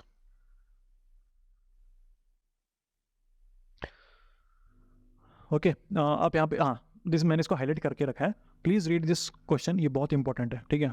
So now we are gonna studies about the factors affecting the rates of SN1 and SN2 reaction, ठीक है। Now that we have understood the mechanism of SN2 and SN1, the next task, that is why chloromethane, that is your primary alkyl halide, reacts with SN2 mechanism, whereas tertiary butyl chloride reacts with SN1 mechanism. So basically the author is saying that कि आपका जो CH3X है and ये X है, this is your R group, tertiary butyl, why it reacts with SN1 and why it always reacts with SN2, ठीक है। So he is asking, he is now going to explain why. ठीक है, the answer to this kind of question is to be found in the relative rates of the reactions that occur if a given alkyl halide and nucleophile reacts rapidly by an SN2 mechanism but the slowly by SN1 mechanism under a given set of conditions, then SN2 pathway will be followed by most of the new molecule. देखिए, here the author is saying that अगर समझ लीजिए कोई ऐसा molecule है जो SN2 है, और ऐसा कोई रिएक्शन है जो SN2 से भी रिएक्ट हो रहा है, जो नियरली समझ लिए बहुत फास्ट रिएक्ट हो रहा है, ठीक है, SN2 मैकेनिज्म से बहुत फास्ट हो रहा है, SN1 से भी हो रहा है लेकिन बहुत स्लो है। So at that time the reactant और that reaction will choose SN2 only over SN1, ठीक है। सो बिकॉज ऑफ दैट, क्योंकि अरे अब ये मुझे प्रोडक्ट फास्ट मिल रहा है, अगर A से B अगर जल्दी बन रहा है SN2 मैकेनिज्म से, तो वो क्या करेगा, इजी पाथ ही चुनेगा। क्यों? क्योंकि जल्दी बन रहा है। अब समझ लीजिए आपको अगर कॉलेज जाना है या स्कूल जाना है, what ever it may be, आपको अपने घर से अपने कॉलेज जाना है, स्कूल जाना है, सो आप शॉर्टकट रास्ता ही चुनोगे इंस्टेड ऑफ लॉन्ग रूट, ठीक है, कोई ऐसे घुमा फिरा के रास्ता वो नहीं चुनोगे। So here also the reaction जो फास्ट हो रहा है वो शॉर्टकट है, तो वो शॉर्टकट ही चूज करेगा instead of that long route. So अब अगेन यहाँ पे शॉर्टकट चीज किस बेसिस पे मैं बोल रहा हूँ, यहाँ पे 4 फैक्टर्स बहुत इंपॉर्टेंट है। 1, the structure of the substrate, structure बहुत इंपॉर्टेंट करता है जब आप रिएक्शन SN2 या SN1 फैक्टर काउंट कर रहे हो। The second is the concentration of the reactivity of nucleophile, कि कितना कॉन्सेंट्रेशन प्रेजेंट है। The effect of solvent and the nature of leaving group, ये चारों इंपॉर्टेंट है। Now, effect of structure of the substrate. The first reason that he is given is SN2 reaction simply alkyl halide show the following general reaction. जो SN2 है उनका reactivity, rate of reactivity किसके साथ होगा, पहला methyl के साथ। अगर CH3X है then it will react very fast with SN2 mechanism instead of SN1, फिर प्राइमरी अल्काइल हैलाइड, फिर सेकेंडरी अल्काइल हैलाइड, फिर टेरिशरी अल्काइल हैलाइड तो अनरिएक्टिव ही रहेगा। Okay, so therefore the mechanism favour that is primary, secondary and tertiary. Reactivity order ये है। Methyl halides react most rapidly and tertiary halides react so slowly as to unreactive by the SN2 mechanism. Now the one reason that he is given as that is steric effect. Steric effect बहुत मिलता है। देखिए हम लोगों ने पढ़ा था SN2 में कि यहाँ पे SN2 में क्या होता है, यहाँ पे आपका जो प्रोडक्ट बनता है that is your inverted product. Inverted product क्यों? बिकॉज न्यूक्लियोफाइल क्या है, बैक साइड से अटैक करता है। अब जब न्यूक्लियोफाइल बैक साइड से अटैक करेगा तो उसको जगह भी तो चाहिए, ठीक है। जब जगह मिलेगी उसको अटैक करने के लिए तभी अटैक करेगा, लेकिन टेरेशरी कार्बन में ऐसा नहीं मिलता उसको। टेरेशरी कार्बन पे यहाँ पे देखिए जब वो न्यूक्लियोफाइल अटैक करना चाहेगा, लेकिन ये जो आसपास दो मिथाइल ग्रुप्स हैं, ये मिथाइल ग्रुप उसको घुसने ही नहीं देंगे। जब ये उसको घुसने ही नहीं देंगे तो ये बॉन्ड फॉर्मेशन होगा ही नहीं। क्यों? क्योंकि हम लोगों ने देखा था कि SN2 रिएक्शन में आपका जो बॉन्ड फॉर्मेशन एंड ब्रेकिंग है वो ट्रांजिशन स्टेट में होता है, ठीक है। न्यूक्लियोफाइल का जो बॉन्ड फॉर्मेशन है वो ट्रांजिशन स्टेट में होता है। And what is transition state? यहाँ पे आपका bond formation and bond breaking दोनों एक साथ होते हैं, ठीक है, दोनों एक ही साथ होते हैं। So because of this thing tertiary carbon पे स्टेरिक हिंड्रेंस होने की वजह से स्टेरिक मतलब क्राउडेड, ठीक है। केमिस्ट्री में स्टेरिक को क्राउडेड बोलते हैं या फिर क्राउडेड को केमिस्ट्री में स्टेरिक बोलते हैं। Okay, so this is second one is right, that is crowded को केमिस्ट्री में स्टेरिक बोलते हैं। सो इसकी वजह से बॉन्ड फॉर्मेशन नहीं कर पाता, तो ये थर्ड अनरिएक्टिव होता है। वेरा सेकेंडरी कार्बन को देखेंगे तो सेकेंडरी कार्बन में हो सकता है कि थोड़ा बहुत उसको जगह मिल जाए, ठीक है, थोड़ा बहुत जगह मिल जाएगा तो वो घुस जाएगा और form bond, sorry this is the secondary one, okay this is the secondary one. यहाँ पे हो सकता है कि उसको थोड़ा बहुत जगह मिल जाए और घुस जाएगा, तो थोड़ी बहुत मुश्किल आएगी कि हाँ पे जा सकता हूँ, लेकिन थोड़ी बहुत दिक्कत होगी। सो दिक्कत होगी इसका मतलब the reaction will be little slower. यहाँ पे unreactive it will be slower. And whereas primary alkyl halide में देखोगे तो यहाँ पे एक ही मिथाइल ग्रुप है उसके पास, तो ये क्या करेगा, आराम से चला जाएगा, okay it will be easy. And जब यहाँ पे मिथाइल को देखोगे यहाँ पे तो कोई स्टेरिक इफेक्ट है ही नहीं, नो स्टेरिक इफेक्ट। सो इसकी वजह से स्टेरिक इफेक्ट ना होने की वजह से न्यूक्लियोफाइल विल सब आराम से super fast, you know it will be like flash type का रिएक्शन। अगर आपने मूवी देखोगे फ्लैश का तो that type of reaction will go. Again he is gonna explain all those things, वही उसने जो पैराग्राफ है इसको वही उसने इतने बड़े पैराग्राफ में एक्सप्लेन किया, ठीक है, you can read it. And again उसने energy and all those thing के बारे में मेंशन किया, so which is not very necessary क्योंकि हम लोगों को बस सीखना है। फिर इन SN1 रिएक्शन में हमारे 2 स्टेप्स फॉलो हो रहे थे, ठीक है। It is a 2 step mechanism, 2 step. The first step is formation of carbocation बना, and second step is attack of nucleophile. So carbocation जब बन रहा है it is the rate determining step, ठीक है। It is I forgot to mention it is the rate determining step in SN1। इसी step 1 will rate determine कि कितना fast reaction हो रहा है, कितना स्लो रिएक्शन हो रहा है, तो हम फर्स्ट स्टेप देख के बता सकते हैं। जब कार्बोकैटायन बन रहा है तो उस कार्बोकैटायन का स्टेबिलिटी भी तो होना इंपॉर्टेंट है ना। तो कार्बोकैटायन की स्टेबिलिटी किससे होगी? कार्बोकैटायन की स्टेबिलिटी होगी, कार्बोकैटायन की स्टेबिलिटी होगी टेरेशरी कार्बन से। अगर उसके पास ऐसे कार्बन्स हैं, ऐसे ग्रुप जुड़े हैं जो उसको इलेक्ट्रॉन डोनेट करेंगे तभी वो स्टेबल होगा। देखो अब ये टेरेशरी कार्बन को कोली की तरह समझ लो, एक कोली है जिसके पास बहुत सारा बैग है, ठीक है, बहुत सारे बैग है जो वजन सह नहीं सकता। या फिर ऐसा मान लो कोई गरीब आदमी है, या फिर ऐसा कोई दोस्त है, जब जैसे फॉर एग्जांपल ये लेते हैं श्री कृष्ण जी का एग्जांपल लेते हैं। श्री कृष्ण के मित्र कौन थे? उनका नाम मैं ले नहीं पा रहा, भूल गया।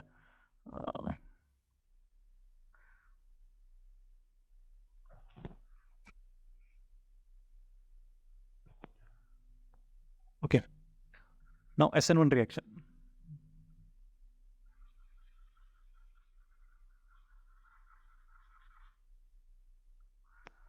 ओके, नाउ SN1 रिएक्शन, ठीक है।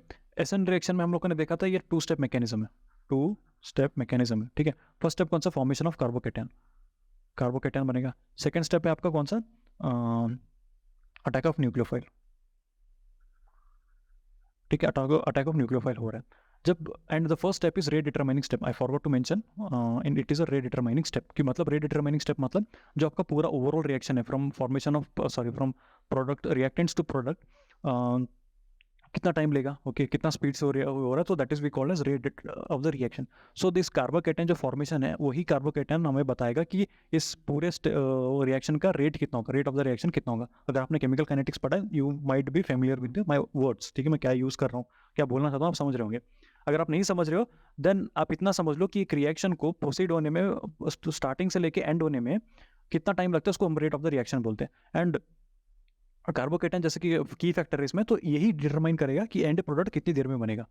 ठीक है, अब मैं बताता हूँ आपको एग्जांपल के साथ। यहाँ पे मैंने आपको कार्बोकेटन का ये था, let me take this tertiary carbon and all दोस।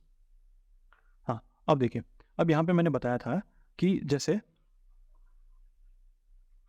अब देखो यहाँ पे कार्बोकेटन जो बना ना, इसके पास क्या, कार्बोकेटन मतलब क्या, इलेक्ट्रॉन डेंसिटी है। ठीक है, इलेक्ट्रॉन डेंसिटी है इसके पास। सो ये जो मिथाइल ग्रुप्स हैं एक्स्ट्रा इसके पास, ये क्या करेंगे, इसको इलेक्ट्रॉन देंगे, छोटे बच्चों को समझाएंगे कि हाँ भाई समझ जा, हम तेरे को बाद में दिला देंगे, बाद में दिला देंगे, इसको तसल्ली देंगे। सो यहाँ पे वही होता है, कार्बोकेटन को तसल्ली चाहिए कि इलेक्ट्रॉन कोई देगा, तभी ये क्या करेगा, स्टेबल रह पाएगा। अगर जब इसके पास कोई मिथाइल ग्रुप है ही नहीं, फॉर एग्जांपल अब ये मिथाइल में मिथाइल कैटन को देख लो, इसके पास कोई ऐसा कोई ग्रुप है ही नहीं जो इलेक्ट्रॉन दे सके इसको।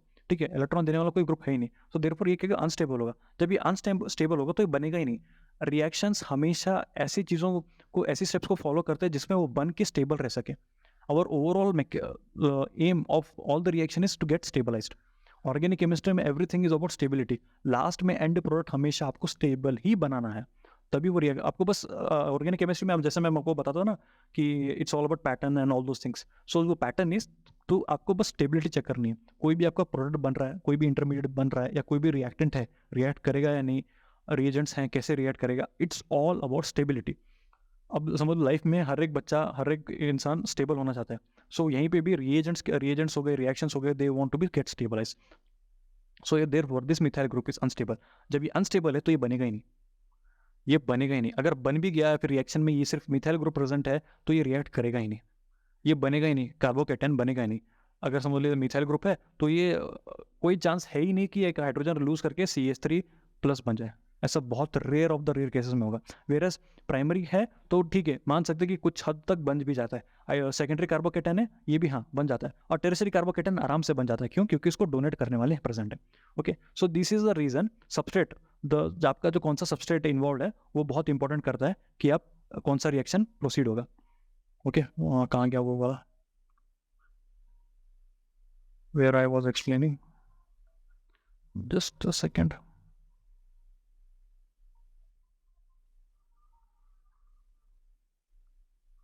कहाँ गया भाई, हाँ ये रहा। Okay, so this is the part. So therefore SN2 के सबस्ट्रेट कौन से होंगे, सबसे पहले प्राइमरी रिएक्ट करेगा, देन सेकेंडरी, फिर tertiary. Whereas in SN1 the procedure will be reverse, that is tertiary सबसे पहले रिएक्ट करेगा, सेकेंडरी रिएक्ट करेगा प्राइमरी। अगर आपको कोई क्वेश्चन आ जाए कि कौन सा रिएक्ट करेगा सबसे पहले, अब देखो which of the following alkyl halides is most likely to undergo substitution by SN1 mechanism. SN1 mechanism में हमें पहले दिमाग में आना चाहिए the carbon should be tertiary, if not tertiary present then go for secondary. Primary तो chance ही नहीं है, बहुत रेयर केस में रिएक्ट करेगा। अगर प्राइमरी आपको एग्जांपल मिला है, अगर ही स्पेसिफिकली मेंशनिंग SN1 और उसका ऐसे प्राइमरी के अलावा कोई और रिएजेंट है ही नहीं या कोई और रिएक्टेंट है ही नहीं, देन गो फॉर इट। अगर उसने स्पेसिफिकली मेंशन किया ही नहीं है सब्स्टिट्यूशन रिएक्शन के लिए और प्राइमरी दे रखा है, then at that condition don't go for SN1, directly go for SN2, जैसा कि मैंने यहाँ पे दे रखा है। ठीक है, अब ना देखो उसने SN1 के लिए पूछा है, सो SN1 के लिए अपने के लिए कंडीशन क्या है, टेरिशरी देखना पड़ेगा। है क्या टेरिशरी, ये कौन सा है, ये प्राइमरी सॉरी सेकेंडरी कार्बन है, ये एक कार्बन से जुड़ा है, मतलब एक कार्बन से जुड़ा है, सो देयरफॉर इट ये सेकेंडरी कार्बन है। ठीक है, लिख लेते हैं। और ये वाला कार्बन देखते हैं, ये वाला किससे जुड़ा है, यहाँ पे कार्बन से जुड़ा है, यहाँ पे सॉरी ये वाला प्राइमरी है, सॉरी ये वाला प्राइमरी कार्बन है। ये वाला देखते हैं, यहाँ पे कार्बन है, यहाँ पे कार्बन है, सो देयरफॉर दिस कार्बन है सेकेंडरी कार्बन। अब इस कार्बन को देखते हैं, यहाँ पे कार्बन है, यहाँ पे कार्बन है, यहाँ पे कार्बन, मतलब इसके पास 3 कार्बन है, so therefore this is tertiary. Therefore in the presence of tertiary, secondary and primary, tertiary will always go with SN1 reaction. ठीक है, this is the rule. And now he has mentioned I have found Leffler postulate the transition state structure for an uphill energy step should show strong resemblance to the product structure of the step. It is not mentioned in NG or NCERT, so don't like read it. If you have a knowledge sake, you can go for it. The effect of the concentration and strength of the nucleophile. Now, the second reason is the effect and the concentration of nucleophile. The first point is the rate of an SN1 reaction is unaffected by either the concentration or the identity of the nucleophile because the nucleophile does not participate in the rate of the reaction. SN1 में आपका अगर concentration of nucleophile infinite भी दे रखा है ना तो भी कोई फर्क नहीं पड़ने वाला। क्यों? क्योंकि SN1 में rate of the reaction depends only on the substrate. ठीक है, न्यूक्लियोफाइल का कोई इफेक्ट नहीं पड़ेगा। Whereas in SN2 both concentration and the identity of the attacking nucleophile बहुत इंपॉर्टेंट करता है। SN2 में आपका रेट डिटरमाइनिंग स्टेप होता है कौन सा, substrate plus concentration of nucleophile. So it is very important. The relative strength of a nucleophile is measured in terms of relative rate of its SN2 reaction with a given substrate. मतलब आप strength nucleophile की strength को कैसे major करोगे, it will depend on the rate of the SN2 reaction. अगर बहुत सारे आपको रिएक्शन दे रखे हैं and he has mention the rate of the reaction और अलग अलग न्यूक्लियोफाइल दिया रखे हैं, वो OH - NH3 है, AB है, C है, D है, तो आप इन सब के कैसे पता करोगे कि ये कौन सा ज़्यादा स्ट्रॉन्ग न्यूक्लियोफाइल है? Then again they will give you some values x x x x, ठीक है, x देंगे, y देंगे, z देंगे, कुछ भी दे सकते हैं। सो anything can B that value. जिसका वैल्यू सबसे ज़्यादा होगा, जिसका रेट सबसे ज़्यादा होगा, that is the strongest nucleophile. Rate of the reaction is directly proportional to the what you can say strength of the nucleophile. क्यों? क्योंकि रेट डिटरमाइनिंग स्टेप में आपका न्यूक्लियोफाइल इन्वॉल्व होता है SN2 के इसमें। और negatively charge nucleophile is always a more reactive nucleophile than its conjugate acid. मतलब अगर नेगेटिव न्यूक्लियोफाइल है, for example OH-, it is preferred over neutral. Neutral के ऊपर इसको प्रीफर करेंगे क्योंकि इसके पास एक इलेक्ट्रॉन डेंसिटी ज़्यादा है, ठीक है। अब देखो OH- में O के पास ऑलरेडी 2 लोन पेयर्स हैं, फिर उसके ऊपर एक और नेगेटिव चार्ज है, ये बहुत महंगा पड़ेगा इसके लिए, बहुत भारी होगा। सो ये क्या करेगा, इजीली देना चाहेगा। सो इजीली देगा मतलब it will act fastly, it will act fastly.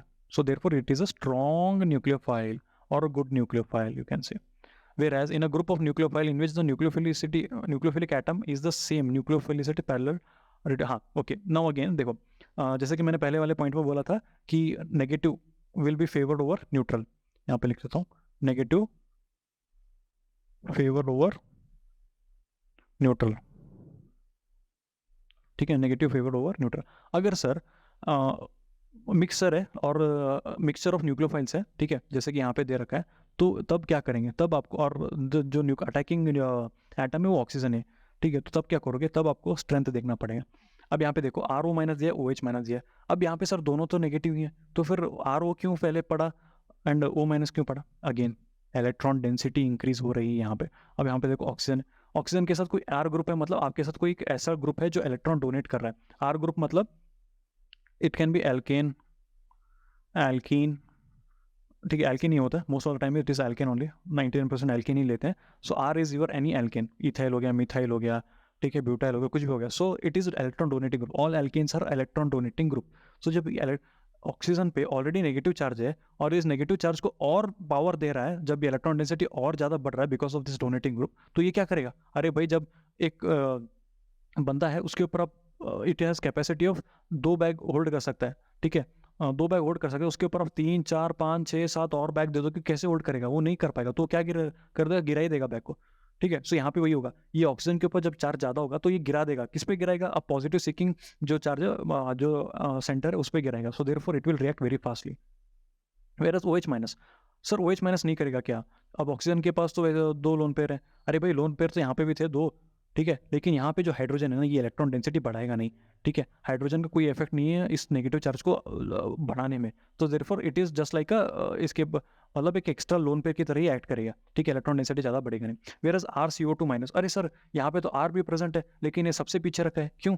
अरे भाई यहाँ पे देखो, यहाँ पे RCO2- आपका स्ट्रक्चर ऐसे होता है, RCO मतलब यहाँ पे आपका कार्बोनिल ग्रुप है, ठीक है, this carbonyl group is very very वो क्या बोलते हैं, डेल्टा पॉजिटिव, इसके पास इलेक्ट्रॉन डेंसिटी बहुत कम होती है, और ये जो नेगेटिव चार्ज है ना, ये हमेशा रेजोनेंस में होती है। रेजोनेंस में होती है मतलब ये बॉन्ड, पाई बॉन्ड जो है, एक बॉन्ड कभी यहाँ पे शिफ्ट होता है, और जब ये इस पे शिफ्ट हो गया तो ये नेगेटिव से यहाँ पे शिफ्ट हो गया, ये नेगेटिव चार्ज इस बॉन्ड यहाँ पे डबल बॉन्ड बनाएगा। सो आपका स्ट्रक्चर कैसे दिखेगा, ये O- हो गया, ये डबल बॉन्ड O बन गया, फिर से क्या करेगा, ऑक्सीजन से यहाँ पे आएगा, फिर ये इस पे शिफ्ट हो जाएगा, ये 2, ये O-, ठीक है, ऐसा रेजोनेंस होता रहेगा। अब जब रेजोनेंस हो रहा है तो देयरफॉर ये जो नेगेटिव चार्ज है ये पूरी तरह से इन्वॉल्व नहीं है आपका, इन्वॉल्व नहीं है मतलब ये कभी रेजोनेंस में जा रहा है, कभी बाहर आ रहा है, कभी अंदर जा रहा है रेजोनेंस में, कभी बाहर आ रहा है. सो थोड़ी देर के लिए ये बाहर निकल रहा है, ठीक है, थोड़ी देर के लिए ऐसे फ्लैश मार रहा है ये. सो इसका मतलब ये इजीली इलेक्ट्रॉन दे नहीं पाएगा, या फिर इजीली न्यूक्लियोफिल की तरह एक्ट नहीं करेगा, या फिर कोई पॉजिटिव सीकिंग चार्ज है आपका सपोज एल्काइल हैलाइड में, ठीक है, ये डेल्टा पॉजिटिव बन गया, तो इजीली दे नहीं पाएगा. क्यों? क्योंकि रेजोनेंस के अंदर इन्वॉल्व हो रहा है ना, इसलिए इसको पीछे रखा गया है कंपेयर टू OH माइनस है, ठीक है. So this is the main reason. Now again OH, ROH. Sir ROH क्यों? अरे भाई जैसे कि as I said earlier, negative charge is preferred over neutral, so therefore it is a neutral group, तो ये इसको लास्ट में रखा गया. H2O, it is a very H2O विल H2O में भी वेट सॉरी H2O में भी कितना होता है? सिर्फ 2 लोन पेयर प्रेजेंट है यहाँ पे 2 लोन पेयर प्रेजेंट है, इसीलिए ये इजीली दे नहीं पाएगा. वेयर एज ROH यहाँ पे क्या है, ऑक्सीजन के साथ 2 लोन पेयर तो हैं, ठीक है, 2 लोन पेयर हैं, प्लस ये इलेक्ट्रॉन डेंसिटी बढ़ा रहा है RL के. So therefore it will have a little more higher capacity of donating electron as compare to the your H2O. Okay, so this is the thing.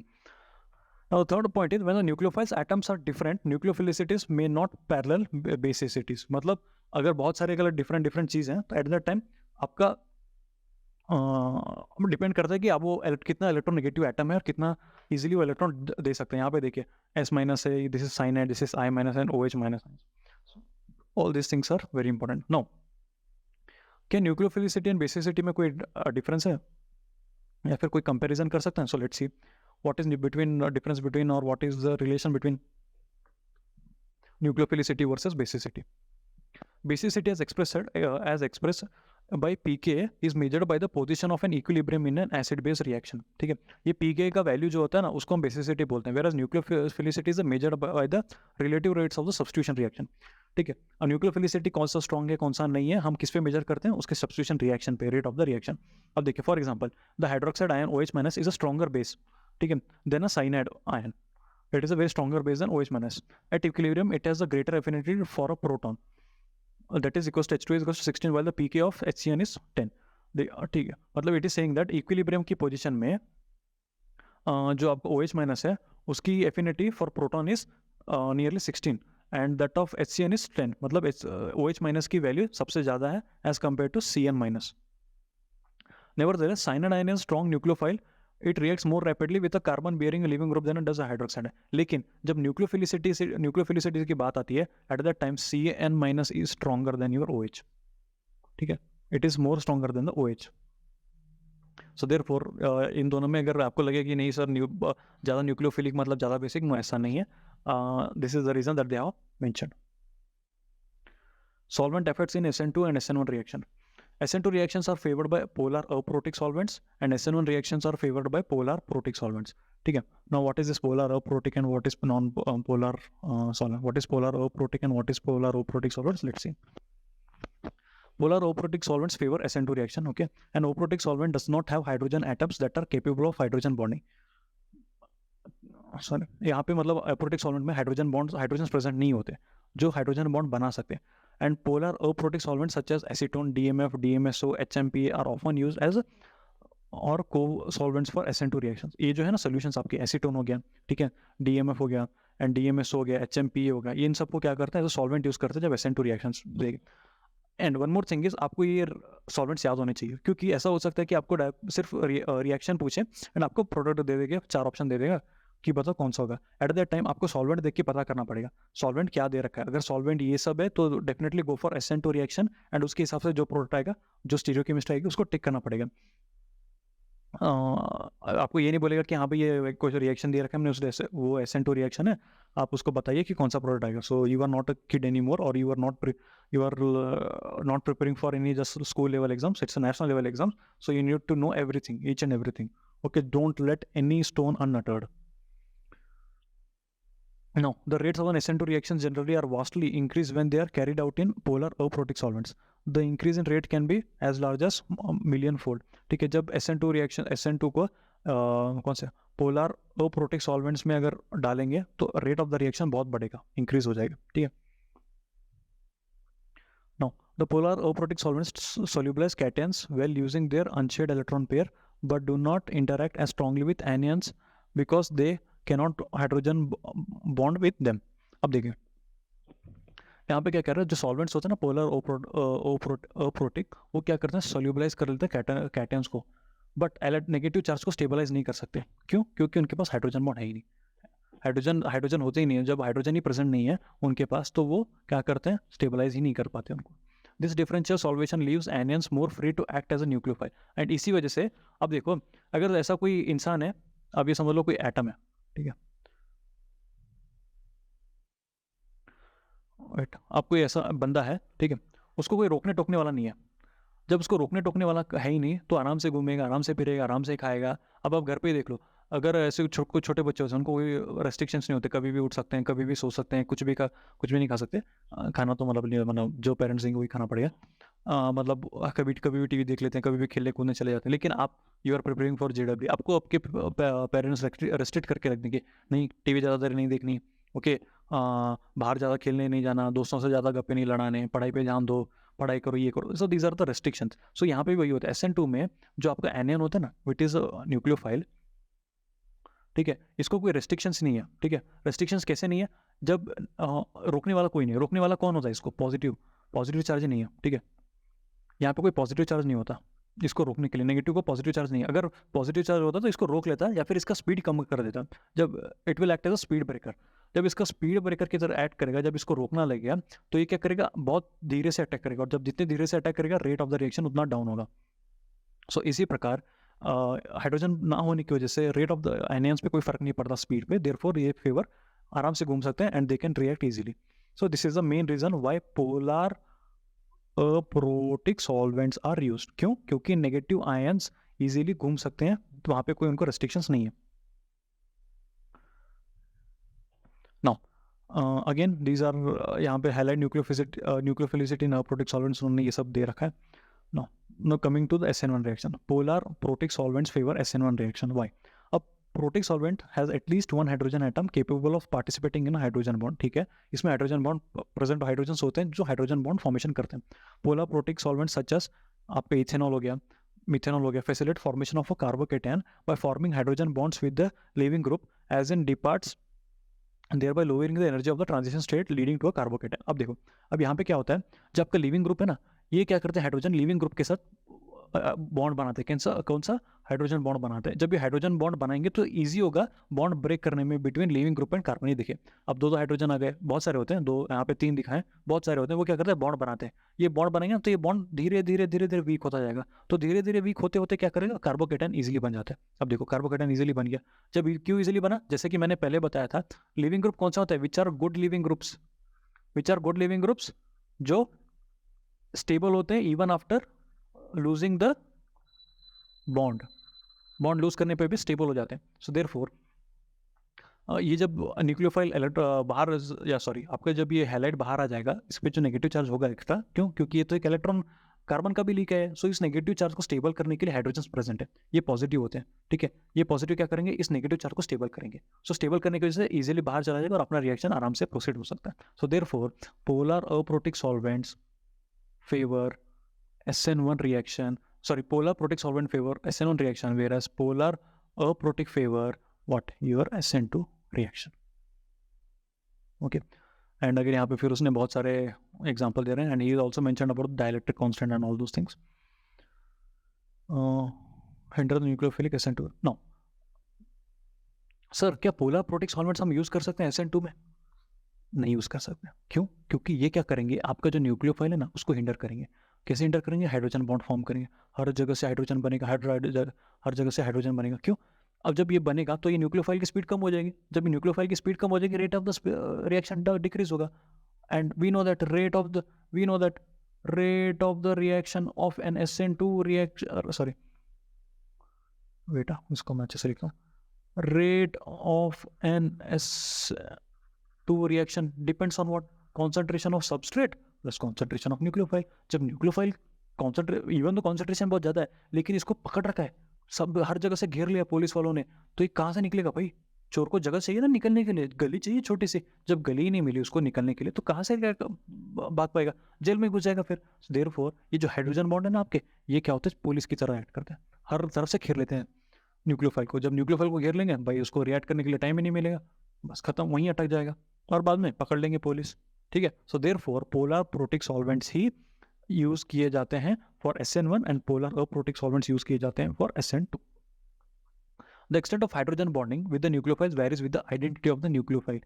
Hydrogen bonding with a small nucleophile atom is stronger than to a large nucleophilic atom among themselves. Now, sir, मैं काम करता हूँ, एक छोटा सा nucleophile लेके आता हूँ, बहुत छोटा सा न्यूक्लियोफाइल लाऊंगा और उसको मैं क्या करूँगा, रिएक्शन करवाने लगूंगा पोलर प्रोटिक सॉल्वेंट. ठीक है, पोलर प्रोटिक सॉल्वेंट में बहुत छोटा सा न्यूक्लियोफाइल लाऊंगा और उसको मैं रिएक्शन करने लगूंगा. क्या वो रिएक्शन होगा? नहीं होगा. क्यों नहीं होगा भाई? अरे भाई, जितना आपका छोटा होगा, हाइड्रोजन भी तो छोटा ही है उतना. अगर हाइड्रोजन भी छोटा है, आपका एलिमेंट भी सबसे छोटा, hydrogen is the smallest element we know in the periodic table. जब ये हाइड्रोजन ही छोटा है, आप इसे छोटा क्या लाओगे? आप इसके साइज के बराबर का भी लेके आओगे तो ये क्या और स्ट्रॉन्ग बॉन्ड बना लेगा भाई. आप समझ लो, पहलवान है, ठीक है, कोई पहलवान है, या फिर आप अपने अगर आप किससे लड़ाई करोगे, आदमी किससे लड़ सकता है? अपने साइज के हिसाब से ही लड़ सकते हैं ना. अगर मैं बोलूँगा कि जा भाई तुम जाओ खली से लड़के आओ, तो क्या आप खली से लड़के आओगे? नहीं. क्यों? अरे भाई वो आपसे लंबा है, हट्टा कट्टा है, एंड पावर उसके पास ज़्यादा, तो आप लड़ पाओगे? नहीं लड़ पाओगे. आप किससे लड़ोगे? अपने बराबर वालों से लड़ोगे, आप अपने दोस्तों से ही लड़ोगे, ठीक है, या फिर आप अपने क्लासमेट से ही मतलब लड़ सकते हो, मस्ती कर सकते हो. लेकिन आप वही अपने बड़ों से, आपसे जो बड़े हैं, पावरफुल है, उनके साथ नहीं लड़ सकते. सो देयरफॉर जितना छोटा आपका न्यूक्लियोफाइल होगा उतनी ज़्यादा स्ट्रॉन्ग बॉन्डिंग होगी. लेकिन देयर इज़ एन एक्सेप्शनल. अगर आपका न्यूक्लियोफाइल है बहुत बड़ा, अगर आपका न्यूक्लियोफाइल बहुत बड़ा है compare to your hydrogen, so at that time this nucleophile can easily चला जाएगा. फॉर एग्जाम्पल, अगर कोई चोर है, जैसे कि मैं बता रहा था, अब मैं चोर का एग्जाम्पल लेके आपको दोनों को कंपेयर करूँ. अगर यहाँ पे हर जगह पुलिस खड़ी है, ठीक है, हर जगह पुलिस खड़ी है, और आप ये जो आपका जो चोर है ना, ये सॉरी ए पकड़ लेते हैं इस ए को, और ये जो सर्कल में ये आपके पुलिस हैं, दैट इज़ योर हाइड्रोजन्स. ये जो चोर है ना, इसके पास कुछ है ही नहीं, इसके पास सिर्फ क्या है, इसका चोरी किया हुआ सामान, ठीक है, और एक छोटी सी चाकू है, छोटी सी चाकू जो नेल कटर में आते हैं ना, वो उतनी चाकू लेके बैठा है. यहाँ पे कहने 50-100 पुलिस वाले खड़े हैं. क्या ये इजीली चला जाएगा? उसके डरा के भाग जाएगा? नहीं, कोई नहीं डरेगा. अरे भाई, इतनी छोटी चाकू लेके बैठा है, वो जो नेल कटर में प्रेजेंट होती है, किसी वो कोई डरेगा नहीं. लेकिन कोई ऐसा चोर है जिसके पास बंदूक है, मिसाइलें हैं, या फिर पूरी टैंक है, टैंक मशीन है उसके पास. अरे भाई 100 क्या, अगर 5,000 पूरी सिटी की पुलिस भी खड़ी होगी ना उसके सामने, वो आराम से भाग जाएगी. क्यों? क्योंकि उसके पास वैसा हथियार है. सो देयरफॉर जितना बड़ा आपका स्ट्रॉन्ग होगा, जितना बड़ा आपका न्यूक्लियोफाइल होगा, उतना easily even in the presence of hydrogen वो निकल जाएगा एंड SN2 फेवर करेगा. लेकिन द कंडीशन है साइज बड़ा होना चाहिए. ओके, सो होप आपको ये समझ में आ गया होगा. Now it holds good for sulphur also. ठीक है, ऑक्सीजन और सल्फर को जब हम कंपेयर करेंगे, कुछ ऐसे न्यूक्लियोफाइल भी है जिस जहाँ पे सल्फर यूज़ किया जाता है. ठीक है, सो जब हम ऑक्सीजन और सल्फर को यूज़ करेंगे ना, sulphur being larger than oxygen, ठीक है, ऑक्सीजन से थोड़ा बड़ा है, क्योंकि उसके नीचे like down the group we will see that oxygen sulphur से नीचे आता है. Okay, so that means sulphur is bigger nucleophile या फिर बिगर आइटम. इसकी वजह से, ये बड़ा आइटम होने की वजह से क्या होता है, आपके जो हाइड्रोजन आइटम्स हैं, they can't it hold properly. ठीक है, उसको अच्छे से पकड़ नहीं पाएंगे. So because of that they can't पकड़ नहीं पाएंगे, मतलब that is solvate, they can't solvate it properly. ठीक है, so because of that sulphur acts as a good nucleophile as compare to good nucleophile as compare to your what, oxygen. So therefore अगर sulphur present है आपके solvent में and oxygen भी present है, eight that time you choose sulphur because it is a good nucleophile. यहाँ पे series भी दे रखी है, HS- है, फिर CN- है, I- है, HO-. अब सर आप बोलोगे सर कार्बन तो छोटा है, लेकिन एंड आयोडीन इज बड़ा, सो आयोडीन को पहले होना चाहिए था कार्बन से. यहाँ पे ये देखिए, जहाँ पे जो इलेक्ट्रॉन डेंसिटी है ना, वो इंक्रीज हो रही है कार्बन में बिकॉज ऑफ नाइट्रोजन. नाइट्रोजन के पास कितना एक लोन पेयर होता है. सो ये लोन पेयर क्या है, it can increasing the electron density of the carbon, because of that it is good nucleophile as compared to the I-, and then OH-, N3-, Br-. so this is the series. and again यहाँ पे बहुत सारे कुछ practice questions हैं, you can go through them now. The fourth part is the nature of the leaving group. The leaving group departs with the electron pair that was used to bond them to the substrate. मतलब ये क्या करता है, leaving group एक electron pair लेके जाता है, अपना खुद का तो लेके जाता है, साथ में कार्बन का जो बॉन्ड इलेक्ट्रॉन होता है ना, वो भी अपने साथ लेके जाता है. The best living groups are those that become a relatively stable anion or a neutral molecule when they depart. So सबसे stable living group कौन सा है, which जो जब depart हो जाता है ना, तो जो stable हो जाता है after departing, जो मतलब घर छोड़ने के बाद भी stable हो जाता है, that is the best nucleophile. तभी तो निकलेगा, वरना क्यों निकलेगा भाई? अगर वो स्टेबिलिटी नहीं, अगर समझ लो कोई ऐसा बंदा है जिसके पास स्टेबिलिटी नहीं है, वो जानता है कि मैं स्टेबल नहीं रह पाऊंगा, तो वो क्यों अपना घर छोड़ेगा? सो नहीं छोड़ेगा. The reason that stabilization of the negative charge is important that can be understood by considering the structure. ठीक है, तो अब यहाँ पे ये देखिए, SN1 का रिएक्शन दिया है जिसमें हाइड्रोजन का बॉन्ड फॉर्मेशन हो गया, बॉन्ड ब्रेक हो गया एंड कार्बोकैटायन फॉर्मेशन हो गया. एंड SN2 में देखें, यहाँ पे भी मतलब न्यूक्लियोफाइल ने अटैक किया, ट्रांजिशन स्टेट बना एंड अगेन हाइलाइट आपका बाहर निकले. Stabilization of the developing negative charge at the leaving group stabilizes the transition state. This lowers the free energy of activation, thereby increasing the rate of the reaction. मतलब जितने easily, जितना easily ये stable हो सकता है, उतना ही easily अपना transition state बनेगा. चाहे वो SN1 हो या SN2. SN2 में ट्रांजिशन स्टेट बनता है, बट यहाँ पे SN1 में कार्बोकेटन डायरेक्टली फॉर्म हो जाता है. सो जितना इजीली आपका नेगेटिव माइनस बाहर निकलेगा, जितना इजीली मतलब जो इजीली स्टेबल बन सकता है, जो सबसे ज़्यादा स्टेबल होगा, मैं आपको यहाँ पे फ्लो चार्ट के हिसाब से लिख के दूंगा. देखिए, जो जितना ज़्यादा स्टेबल होगा उतना इजीली बॉन्ड ब्रेक करेगा. जितना ज़्यादा बॉन्ड ब्रेक करेगा, जितनी जल्दी बॉन्ड ब्रेक करेगा, उतनी जल्दी न्यूक्लियोफाइल अटैक करेगा. जितनी जल्दी न्यूक्लियोफाइल अटैक करेगा, उतनी ही जल्दी रेट ऑफ द रिएक्शन होगा. ठीक है, रेट ऑफ द रिएक्शन उतना ही होगा. सो बिकॉज ऑफ दैट आपका जो स्टेबलाइजेशन है नेगेटिव चार्ज का, वो बहुत इंपॉर्टेंट करता है. Among the halogens and iodide ion is the best leaving group and fluoride ion is the poorest leaving group. ठीक है, जैसे कि बोला था, साइज बड़ा है, ओके, इजीली बॉन्ड ब्रेक होगा. साइज बड़ा है, बॉन्ड लेंथ ज़्यादा है and the bond energy is also less. Okay, the order is opposite to the basicity of the protic solvents. लेकिन जब बेसिसिटी को कंसिडर करेंगे तो ऑर्डर उल्टा जाता है. तब फ्लोरीन माइनस बड़ा होगा, then chlorine, then bromine, then iodine. Okay, strongly basic ions rarely act as a living group. So he is telling us जो बहुत स्ट्रॉन्ग बेसिक होते हैं वो बहुत पुअर लिविंग ग्रुप्स होते हैं. For example OH minus. ठीक है, जब भी आप रिएक्शन करवाओ, सब्स्टिट्यूशन रिएक्शन या फिर कोई भी रिएक्शन करो, अगर OH को आप हटाना चाहते हो, आप OH को इजीली नहीं हटा सकते. ठीक है, it's a very poor leaving group. आपको कोई ना कोई अलग अदर रिएजेंट पहले यूज़ करना पड़ेगा, सो दैट यू मतलब इसमें से आप हाइड्रोजन निकाल लो, या फिर आप OH को एक पुअर लिविंग ग्रुप बना, सॉरी गुड लिविंग ग्रुप बना दो. For example tosyl chloride use करते हैं. ठीक है, आपको शायद नहीं होगा. टॉसिल क्लोराइड करके कैसा आता है, बेंजीन, देन यहाँ पे क्लोरीन होता है, यहाँ पे सल्फर होता है, इसके यहाँ पे ऑक्सीजन होता है, एंड अगेन यहाँ पे शायद Me होता है. Okay, this is the benzylic. So this chlorine reacts with OH, HCl भर के बाहर निकल जाता है, एंड ये टॉसिल ग्रुप है ना, ऑक्सीजन के साथ बॉन्ड फॉर्म कर लेते हैं. So that will be your like this O, and ये अगर Me है तो यहाँ पे ये Me हो गया. सो आफ्टर एसिडिक रिएक्शन करने के बाद ये बॉन्ड इजीली ब्रेक हो सकता है. ठीक है, आप बट नॉर्मल कंडीशन में OH को आप ब्रेक नहीं कर सकते. Okay, so this is the condition that you have to take care while breaking the bond of oxygen and carbon in the case of OH group. However, when an alcohol is dissolved in a strong acid, it can undergo substitution by nucleophile. हाँ, एक और तरीका है, apart from the tosyl hydrogen, आप उसको protonation करवा दो. Protonation कब करवाओगे? देखिए, सिंस ऑक्सीजन के पास कितने लोन पेयर होते हैं? ऑक्सीजन के पास कितने लोन पेयर होते हैं?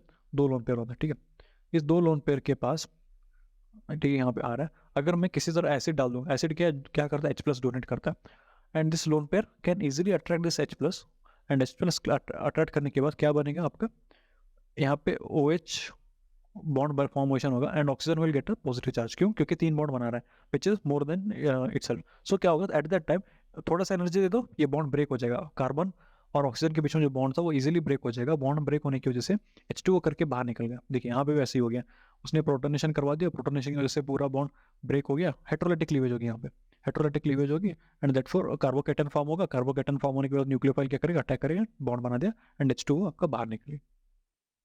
Very powerful bases such as hydride minus and alkyde ions virtually never act as living group. ठीक है, आप किसी भी कंडीशन में H- को बाहर नहीं निकाल सकते, हाइड्राइड आयन को नहीं निकाल सकते, एल्केनाइड को भी बाहर नहीं निकाल सकते. एल्केनाइड मतलब सपोज ऐसे बहुत सारे ग्रुप्स हैं, ये आ रहा है, ये भी आ रहा है, ये भी आ रहा है, ये भी आ रहा है. ठीक है, you can put any group on the R. अब ये नहीं कर सकते कि आप पूरा R- को बाहर निकाल दो, नहीं, ये फिजिबल नहीं है. इट विल, ये हो ही नहीं सकता, इट्स इक्वल टू इम्पॉसिबल. ठीक है, so don't do such things, mistakes.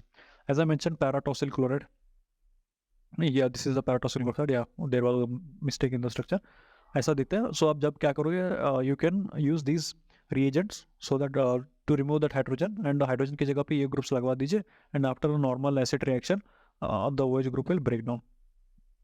Okay, so this is it. अब तक हम लोगों ने पढ़ा what is nucleophilic reaction, and उसमें types पढ़े SN1 and SN2. ओके, इसमें स्टीरियोकेमिस्ट्री पढ़ी हमने, फिर उसके बाद what are the factors affecting the SN1 and SN2. उसके अंदर हम लोगों ने साइज के बारे में पढ़ा, सॉल्वेंट के बारे में पढ़ा, लिविंग ग्रुप के बारे में पढ़ा. सो क्या एक और कौन सा, आई थिंक न्यूक्लियोफाइल के बारे में पढ़ा. Yes, so these 4 things were the main reason. इसके बाद यहाँ पे समरी दे रखी है of all this SN1 and SN2 reaction, you can go through them. And यहाँ पे एक और देखिए, organic synthesis functional group in transformation of using SN2 reaction. SN2 reaction के अंदर ऐसे बहुत सारे रिएक्शन आते हैं, so you can let's go through them. RX को फिर OH के साथ रिएक्ट करके अल्कोहल बने, ईथर बना, थायोल बना, thioether, nitrile, alkyne, ester, ammonium halide, alkyl, azide. You can just practise them. Okay, practise them with mechanism. बहुत अलग अलग अल्काइल हाइड्रेट्स देके प्रैक्टिस कीजिए, so that you get perfect with all those things. And it's all about. उसके बाद ये the unreactivity of vinyl and phenyl hydrate. Sir क्या alkenyls and phenyl hydrates react करते हैं? Compounds that have a halogen atom attached to N carbon atom of a double bond और alkenyl और vinyl hydrates. जैसे कि पहले बताया था, ये एल्किन के साथ जो बॉन्ड है इनको एल्किनाइल हाइड्रेट्स बोलते हैं. And those that are phenyl जो एरोमेटिक रिंग के साथ अटैच होते हैं उनको एरोमेटिक, या फिर in the presence of, in case of benzene it is called as phenyl hydrates. ये जो होते हैं ना alkenyl and phenyl hydrates, SN1 and SN2 के साथ रिएक्ट नहीं करते because they are unreactive, because alkyl and phenyl carbocations are relatively unstable and do not form readily. अब one thing is SN1 के थ्रू नहीं कर सकते. क्यों? क्योंकि इनका जो कार्बोकैटन है अनस्टेबल होता है, बहुत अनस्टेबल होता है. सो देयरफॉर दे SN1 के साथ रिएक्ट नहीं कर सकते. They are unreactive in SN2 reaction because the carbon halogen bond of an alkenyl और phenyl hydrate is stronger than that of the alkyl hydrate. SN2 में जो बॉन्ड ब्रेक होना होता है at the time of transition state, वो बहुत stronger है. It is stronger than the of the single bond. ठीक है, इस बॉन्ड से भी ये वाला बॉन्ड बहुत स्ट्रॉन्गर है. It is stronger, less strong. So ये बॉन्ड स्ट्रॉन्ग होता है, बहुत ज़्यादा स्ट्रॉन्ग होता है. Let me mark it with yellow. So ये बहुत स्ट्रॉन्ग होता है. सो इसको ब्रेक करना बहुत ही मुश्किल होता है. बिकॉज ऑफ दैट ये पार्टिसिपेट नहीं करते हैं. देयरफॉर SN1 को भी पार्टिसिपेट नहीं करते, SN2 में भी पार्टिसिपेट नहीं करते. ठीक है, सो ये जो मैंने पॉइंट्स बताया that are those are very important. Hope आप लोगों को समझ में आया होगा. इसमें बहुत सारे क्वेश्चंस भी, numerical questions, I mean sorry, बहुत सारे डिफरेंट क्वेश्चंस हैं. Try to solve them. Okay, I will bring another series of क्या बोलते सॉल्यूशंस फॉर दीज एग्जांपल्स. आप चाहे तो कैनवास क्लासेस जा सकते हैं. कैनवास क्लासेस, वहाँ एक सर है, ठीक है, अन अकेडमी के एक सर है, वो पढ़ाते हैं. उन्होंने सोल्यूशंस दे रखे हैं, हाल ही में उन्होंने सोल्यूशंस के वीडियोस बनाए हैं. सो उन्हीं से इंस्पायर होकर मैंने बुक के बारे में एक्सप्लेन करने का सोचा था. So go through them. If there are any mistake in this video let me know. आप सजेशंस दीजिए कि कैसा होना चाहिए मेरा explanation. It should be either Hindi or English and all those things. Let me know in the comment section and please share it with your friends. Okay, या फिर आपके फैमिली में कोई है जो प्रिपेयर कर रहा है. So let me know what are your feedback is. So thank you and जय हिंद.